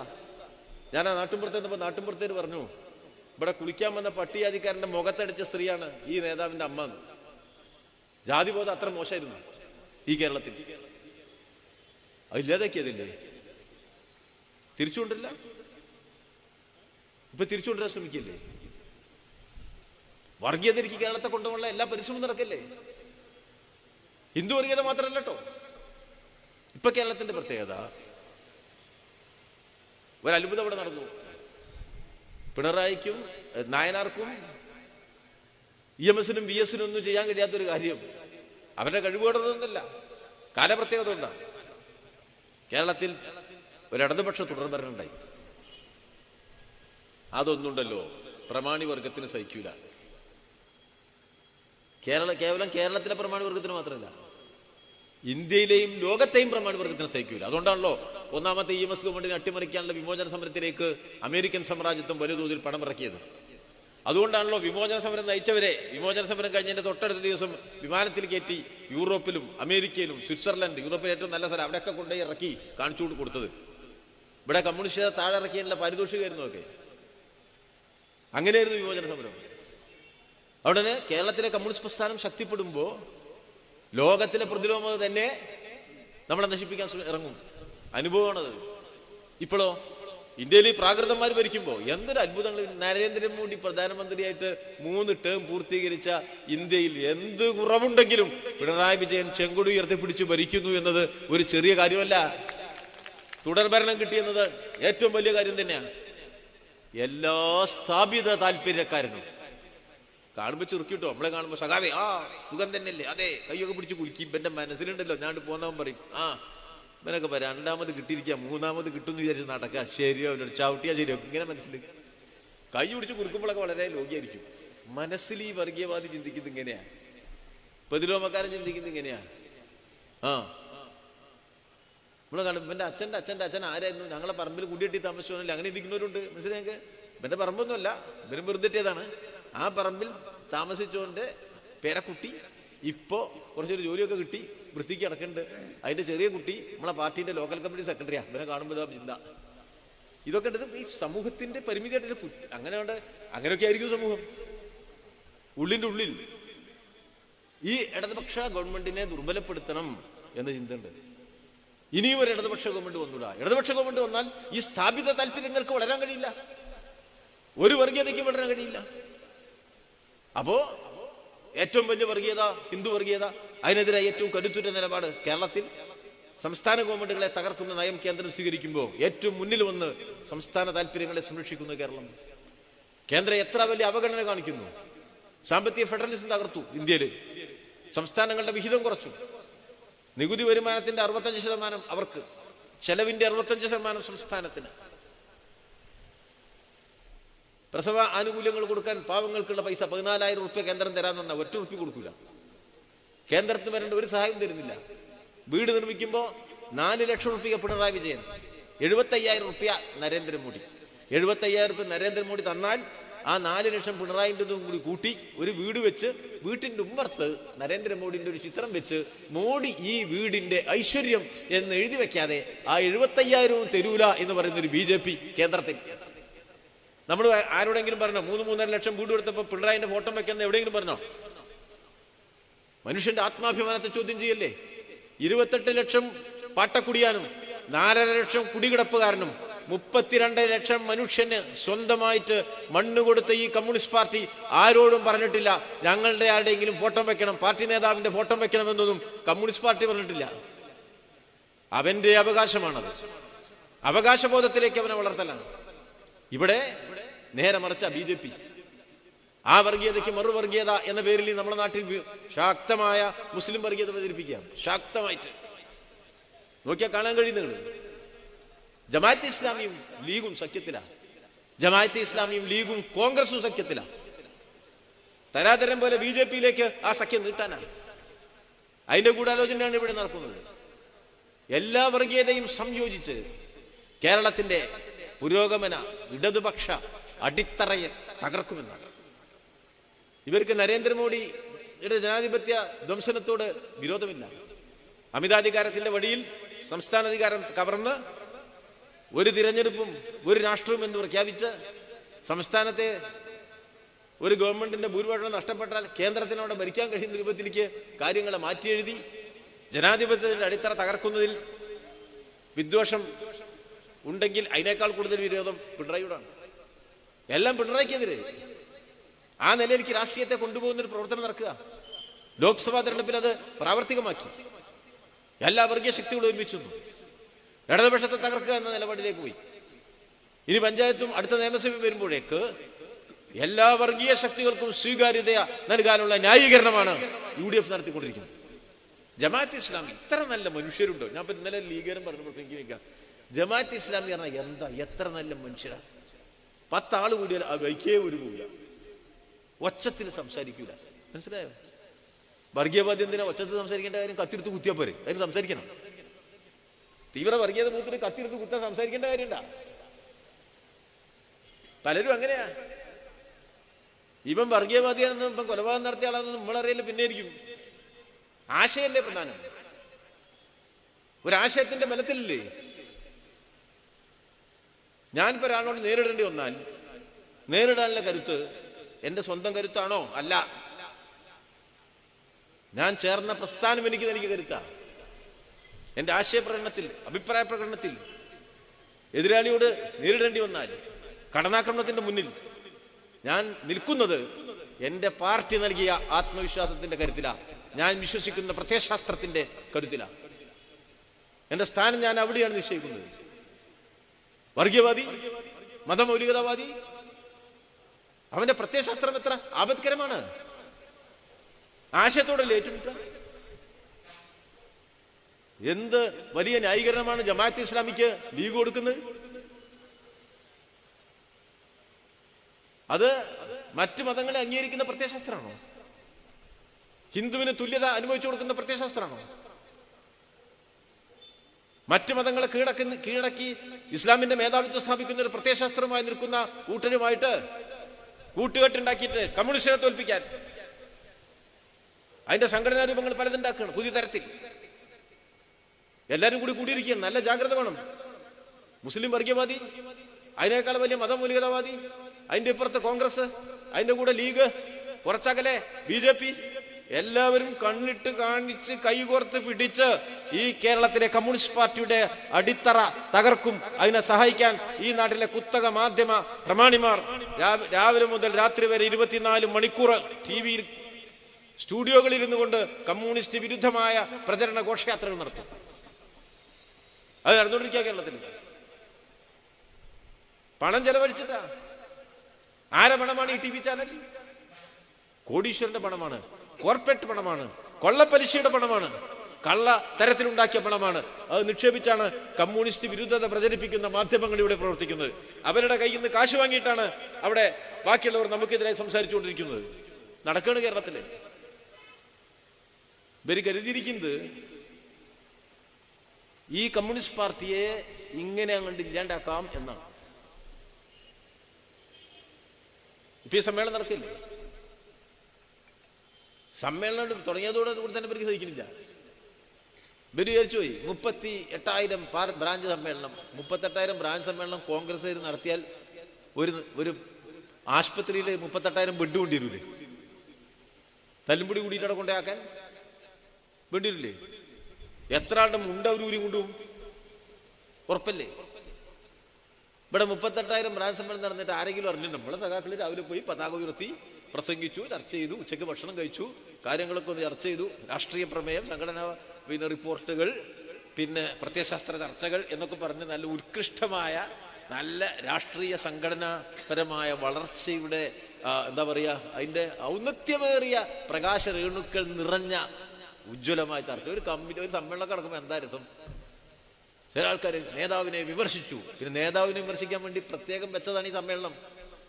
അതിനെ പേർക്കറിയില്ല. പിണറായിയെ വിമർശിച്ചു. പിന്നെ കമ്മ്യൂണിസ്റ്റ് പാർട്ടിന്റെ ഒരു ഗുണം എന്താ? അതിന്റെ ഭരണഘടനയിൽ തന്നെ അവകാശങ്ങളുണ്ട്, ചുമതലകളുണ്ട്. ആ അവകാശങ്ങളിൽ പ്രധാനപ്പെട്ട ഒന്നാണ് സ്വന്തം ഘടകത്തിൽ ആരെയും വിമർശിക്കണം എന്നല്ല, ആ വിമർശനം പ്രോത്സാഹിപ്പിക്കണം എന്ന് എഴുതി വെച്ച പാർട്ടിയുടെ പേരാണ് കമ്മ്യൂണിസ്റ്റ് പാർട്ടി. ലോക കമ്മ്യൂണിസ്റ്റ് പ്രസ്ഥാനത്തിന്റെ ഉൽപ്പന്നമാണ് ഈ കമ്മ്യൂണിസ്റ്റ് പാർട്ടിയുടെ പ്രവർത്തന ശൈലി. ലോകത്തെല്ലാമുള്ള കമ്മ്യൂണിസ്റ്റുകാർ, ചൂഷണത്തിനെതിരായി പോരടിക്കുന്നവർ, ദുർബലനായ മനുഷ്യന് നിരാശ ഉണ്ടാവുന്നിടത്ത് ആത്മവിശ്വാസം പകർന്നു നൽകുന്നവർ അവരാണ് കമ്മ്യൂണിസ്റ്റുകാർ. ആ സമർപ്പിതമായ കമ്മ്യൂണിസ്റ്റ് ജീവിതം എന്നത് പൂർണ്ണമായി ഒരു സംശയാർക്കും വേണ്ട, സമർപ്പിതമായ കമ്മ്യൂണിസ്റ്റ് ജീവിതം പാവപ്പെട്ടവന് വേണ്ടി സമർപ്പിച്ചതാണ്, സമൂഹത്തിലെ അതിദരിദ്രനും ദുർബലനും വേണ്ടി സമർപ്പിച്ചതാണ്. ആ ബോധത്തോടു കൂടിയാണ് ഞങ്ങൾ കമ്മ്യൂണിസ്റ്റ് പാർട്ടിയുടെ സമ്മേളനത്തിൽ ഇരിക്കുന്നത്. ഞങ്ങളുടെ പാർട്ടിക്ക് ഒരു പോറലേൽക്കാതെ കാത്തു രക്ഷിക്കേണ്ടത് ഈ നാടിന്റെ ആവശ്യമാണെന്ന ഉറച്ച വിശ്വാസത്തോടെ ദുർബലരോടുള്ള പ്രതിബദ്ധതയിൽ പാർട്ടി പ്രവർത്തിക്കുക. അങ്ങനത്തെ കമ്മ്യൂണിസ്റ്റ് പാർട്ടിയുടെ സമ്മേളനത്തിന്റെ ആവശ്യമായ ചർച്ചയും കാര്യങ്ങളൊക്കെ നടക്കും. എല്ലാവരും പാർട്ടി അംഗങ്ങളൊന്നുമല്ല, എല്ലാവർക്കും ഒന്നും അംഗങ്ങളാവാൻ കുറേ പ്രയാസം ഉണ്ടാവും. അവരും സമ്മേളനത്തിന് വരും, അതിനാണ് ഒരു ബാൻഡൊക്കെ വെച്ച് അവരും സമ്മേളനത്തിന് വരും. അവർ വളണ്ടിയർമാരായിരിക്കും, അവരും സമ്മേളനത്തിന് വരും, നമ്മുടെ പുതിയത്തിൽ പങ്കെടുക്കും. അവരുടേതാണ് ഈ പാർട്ടി, അവർ ഈ പാർട്ടിയുടെ ഉടമസ്ഥന്മാരാ. അങ്ങനെ പാർട്ടി സമ്മേളനം അത് നടക്കുക. അവർ ഇങ്ങനത്തെ ഒരു മൈതാനം കിട്ടിയില്ല. അപ്പൊ റോട്ടക്കിൽ ഒരു പൊതുയോഗം വെച്ചു. സഹിച്ചൂടാ, അയ്യോ റോട്ടക്കിൽ മാർക്സിസ്റ്റ് പൊതുയോഗം വെച്ചു. കാറ് പോവാത്ത റോട്ടിൽ സ്റ്റേജ് കെട്ടി, കുടുങ്ങിയില്ലേ മനുഷ്യൻ? ഏതോ റോട്ടക്കിൽ സ്റ്റേജ് കെട്ടിയാൽ തുടങ്ങിയില്ലേ? അപ്പോഴേക്കും മറ്റേ കേസ് സുപ്രീം കോടതിയിലേക്ക്. എന്തിനും ഇവിടെ ഒരു ലോക്കൽ സമ്മേളനത്തിന്റെ പൊതുയോഗത്തിന് സ്റ്റേജ് കെട്ടി സുപ്രീം കോടതിയിൽ പോയി കേസ് എടുക്കുക. എന്താ കാര്യം? അങ്ങനെയൊക്കെയാണ്. വലിയ പബ്ലിസിറ്റി ഇട്ടു. എന്തൊരു ട്രാഫിക് ജാം! അല്ലെങ്കിൽ ഇവിടെ ട്രാഫിക് ജാം ഉണ്ടായില്ലേ? ഇപ്പൊ ഇന്ന് ഇവിടെ ഒരു ട്രാഫിക് ജാം ഉണ്ട് നമ്മളെ പൊതുയോഗത്തിന് നിന്ന്. അല്ലെങ്കിൽ കേച്ചേരിയിൽ ട്രാഫിക് ജാം ഇല്ലേ? ഉണ്ട്. ഞാൻ ഇതിലെ പോകണ്ട്, ഞാൻ ഇടയ്ക്കാണെങ്കിൽ 10 മനുഷ്യൻ പോകുമ്പോൾ എത്ര സ്ഥലം പോരെ? 10 കാർ പോകാൻ എത്ര സ്ഥലം വേണമെന്ന് ആലോചിച്ച് നോക്കിയേ. അത് ആരും പറയുന്നില്ല. ഇവരെല്ലാവരും കൂടി കാർ പോകേണ്ട കാര്യമുണ്ട്. നടന്നു പോയപ്പോരെ എന്താ പണ്ടൊക്കെ നമ്മൾ നടന്നു പോയില്ലേ? ഇത്ര കാർ വേണമെന്ന് നിങ്ങൾ ആരെയും ചോദിക്കില്ല, ആരും ചോദിക്കില്ലല്ലോ. എന്നാൽ ഇത്ര വലിയ കാർ വേണോ? അത് വേണം. എന്നൊരു കുഞ്ഞു കാർ പോയപ്പോരെ. പിന്നെ ഏറ്റവും വലിയ കാറ് പോകുമ്പോൾ അത്രയും സ്ഥലം പോവല്ലേ? 25 കാർ ഇങ്ങനെ കിടക്കുമ്പോൾ നിങ്ങൾ ആലോചിക്കേണ്ട എന്താ? 25 കാറ് കിടക്കുന്നു എന്നല്ല, 25 ആളെ ഉള്ളൂ എന്നാ. മനസ്സിലായി? ആ കാറിലാരാ? മെല്ലെ അങ്ങനെ ഉരുട്ടി പോണ്ടാവും. അമ്മായിമ്മേനെ കാണാൻ പോകും. ഞായറാഴ്ച തിരക്ക് കൂടുതലാ. കാറൊക്കെ എടുത്തിന് അമ്മായിമ്മേന്റെ വീട്ടിക്ക് പോകുക. അങ്ങനെ വർത്തമാനം പറഞ്ഞ് ഇങ്ങനെ വർത്തമാനം പറഞ്ഞു സല്ലപിച്ചു. അത്യാവശ്യത്തിന്റെ പോക്കയിൽ വളരെ കുറവായിരിക്കും. ഞാൻ അതിനെതിരൊന്നുമില്ല. കാറുള്ളോ കാറ് പോയിക്കോട്ടെ.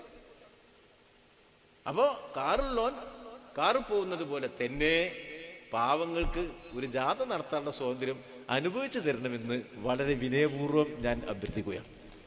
നിങ്ങൾ ഇതുമ കുത്തിക്കണ്ട. മനസ്സിലായി? ഇവരെ ഇറങ്ങിയിരിക്കപ്പോ വിവരമില്ലാത്തൊരു നമ്മളോട് എന്തിനാ നിങ്ങൾ ഈ ജാഥ നടത്തുന്നത്? എന്തിനാ നിങ്ങൾ ഈ പ്രകടനം നടത്തുന്നത്? എന്തിനാ നിങ്ങളുടെ വളണ്ടിയർ മാർച്ച്? ഞാൻ ചോദിക്കുന്നവരുണ്ട്. ഞാൻ എപ്പോഴും പറയും, ഞങ്ങൾ കമ്മ്യൂണിസ്റ്റ് പാർട്ടി പ്രവർത്തിക്കുന്നത് സോഷ്യലിസം സ്ഥാപിക്കാനാണ്, ഉള്ളവനും ഇല്ലാത്തവനും ഇല്ലാത്ത ഒരു ലോകം സൃഷ്ടിക്കാനാണ്, സാമൂഹ്യ മാറ്റത്തിനാണ്. സാമൂഹ്യ മാറ്റത്തിന്റെ പതാകയും എന്തിയാണ്? ആ വളണ്ടിയർ മാർച്ച് പോകുന്നത് ഇന്നല്ലെങ്കിൽ നാളെ ഈ നാടിനെ വിമോചിപ്പിക്കും എന്ന ആത്മവിശ്വാസത്തിന്റെ അടയാളമാണ് കമ്മ്യൂണിസ്റ്റുകാരുടെ കൂട്ടായ്മകൾ. അതാണത്. ആശയരാഷ്ട്രീയ സംവാദമുണ്ട്. ഒരു സമൂഹത്തിൽ പലതരം സമരങ്ങൾ നടക്കേണ്ടതുണ്ട്. പ്രത്യയശാസ്ത്ര സമരം വേണം, ആശയസമരം വേണം. ആശയസമരത്തിന്റെയും പ്രത്യയശാസ്ത്ര സമരത്തിന്റെയും രാഷ്ട്രീയ സമരത്തിന്റെയും വേദിയാണ് കമ്മ്യൂണിസ്റ്റ് പാർട്ടിയുടെ സമ്മേളനങ്ങൾ. സമൂഹത്തിന്റെ പൊതുബോധത്തെ പുരോഗമനപരമായി പരിവർത്തനം ചെയ്യിക്കാൻ ആവശ്യമായ എല്ലാം കലരുന്നത് കൂടിയാണ് കമ്മ്യൂണിസ്റ്റ് പാർട്ടി സമ്മേളനങ്ങൾ. അത് നയപരമായ തീരുമാനങ്ങൾ എടുക്കും, പ്രത്യയശാസ്ത്ര തീരുമാനങ്ങൾ എടുക്കും, സമൂഹത്തെക്കുറിച്ച് അതിന്റെ മാറ്റങ്ങളെക്കുറിച്ച് സജീവമായി ചർച്ച ചെയ്യില്ല. അതല്ലേ വേണ്ടത്. ഈ മാറുന്നൊരു ലോകത്ത് നമ്മൾ ജീവിക്കുന്നത്. ഇരിക്കുന്ന സമയത്ത് മുഴുവൻ ചർച്ച നരകം എങ്ങനെയാണ്, നരകം എങ്ങനെയാണ്, അതൊന്നും ഇല്ല കേട്ടോ. ആ ചർച്ച നമ്മളെ പാർട്ടിയിലില്ല. നരകം എങ്ങനെയെന്ന ചർച്ച ഒറ്റ പാർട്ടി സമ്മേളനത്തിലുമില്ല. വേറെ ചിലരുണ്ട്, മരിച്ചു പോയുള്ള കാര്യം മാത്രമേ പറയുള്ളൂ, ജീവിച്ചിരിക്കുന്ന കാര്യം ഒന്നും പറയില്ല. മനുഷ്യപ്പ ശ്രമിക്കുന്നത് എന്തിനാ? മരിക്കാണ്ടിരിക്കാനാ. പണ്ടത്തെ ആ ഒരു നിരക്ക് എത്രയാ? 25, 30, പിന്നെ 40, 45, ഇപ്പൊ എത്രയാ? 80, 90. മനസ്സിലായില്ലേ? വടി കുത്തിപ്പിടിച്ച് ആരെങ്കിലും ഈ സമ്മേളനത്തിന് വന്നോ? ആരെങ്കിലും ഉണ്ടോ? എല്ലാവരും എന്തെങ്കിലും വരെ പ്രയാസം അങ്ങനത്തെ അല്ലാതെ പ്രായം കൂടി വടി കുത്തിപ്പിടിച്ചോരും ആരും ഇല്ലപ്പോ. പെൻഷൻ പറ്റിയ ആളെ കണ്ടാൽ തിരിച്ചറിയില്ല. കല്യാണം കഴിക്കാൻ പോയിരിക്കും. നല്ല ആരോഗ്യ, മുടി കറുപ്പിച്ച് ഇങ്ങനെ പോകണ്ടോ. പെൻഷൻ പറ്റിയ മാഷ് മാത്രമല്ല, പെൻഷൻ ആരോഗ്യണ്ടേ. 30 വയസ്സിൽ ജോലി കിട്ടി, 55 വയസ്സിൽ പിരിഞ്ഞു, 25 കൊല്ല. മനസ്സിലായോ? ജോലി ചെയ്ത് പിന്നെ 85 വയസ്സിൽ മരിച്ചു പറഞ്ഞാൽ 30 കൊല്ല പെൻഷൻ.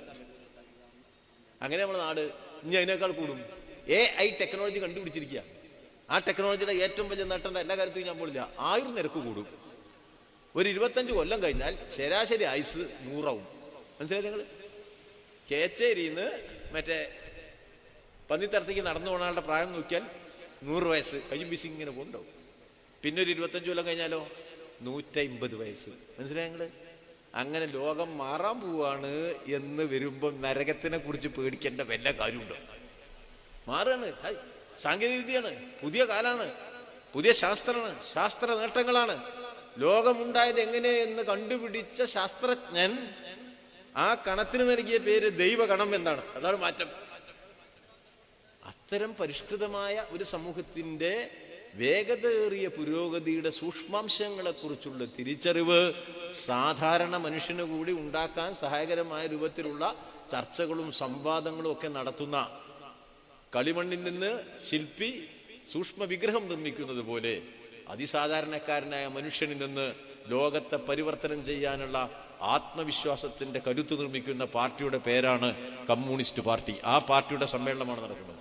ഏത് ചടങ്ങിൽ പങ്കെടുത്താലും ആത്മാഭിമാനമാണ്. വളണ്ടിയറായാൽ, പ്രകടനത്തിൽ വന്നാൽ, 5 മിനിറ്റ് കണ്ട് നോക്കിയാൽ ആ മനുഷ്യന് പോലും ഞങ്ങൾ നൽകുന്നത് ഈ സമൂഹ തിന്മകളെ ഇല്ലാതാക്കാമെന്ന ആത്മവിശ്വാസത്തിന്റെ കരുത്താണ്. ആ കരുത്തിൽ ചെങ്കൊടികളുമായി കേരളത്തിലെ CPIM, ഇന്ത്യയിലെ CPIM പ്രവർത്തിക്കുകയാണ്. വലിയ പ്രയാസങ്ങൾ നേരിട്ടതാണ്. ഇപ്പോഴത്തതുപോലെ ആയിരുന്നില്ല. ഒറ്റപ്പെട്ട് ഒരാളായി, 5 ആളായി, 3 ആളായിട്ടൊക്കെ പ്രവർത്തിച്ചൊരു പാർട്ടിയാണ്. ഒരു 5 കൊല്ലം പ്രവർത്തിച്ച 55 ജയിൽ പോകും. പണ്ട് അങ്ങനെ ഇരുന്നു. 48 ജയിലിലായിരുന്നു, 42 ജയിലിലായിരുന്നു, 45 പുറത്തേക്ക് വന്നു, 48 ജയിലിലായിരുന്നു, 51 പുറത്തേക്ക് വന്നു, 62 ജയിലിലായിരുന്നു, 65 പുറത്തേക്ക് വന്നു, 77 ജയിലിലായിരുന്നു, 75 പുറത്തേക്ക് വന്നു.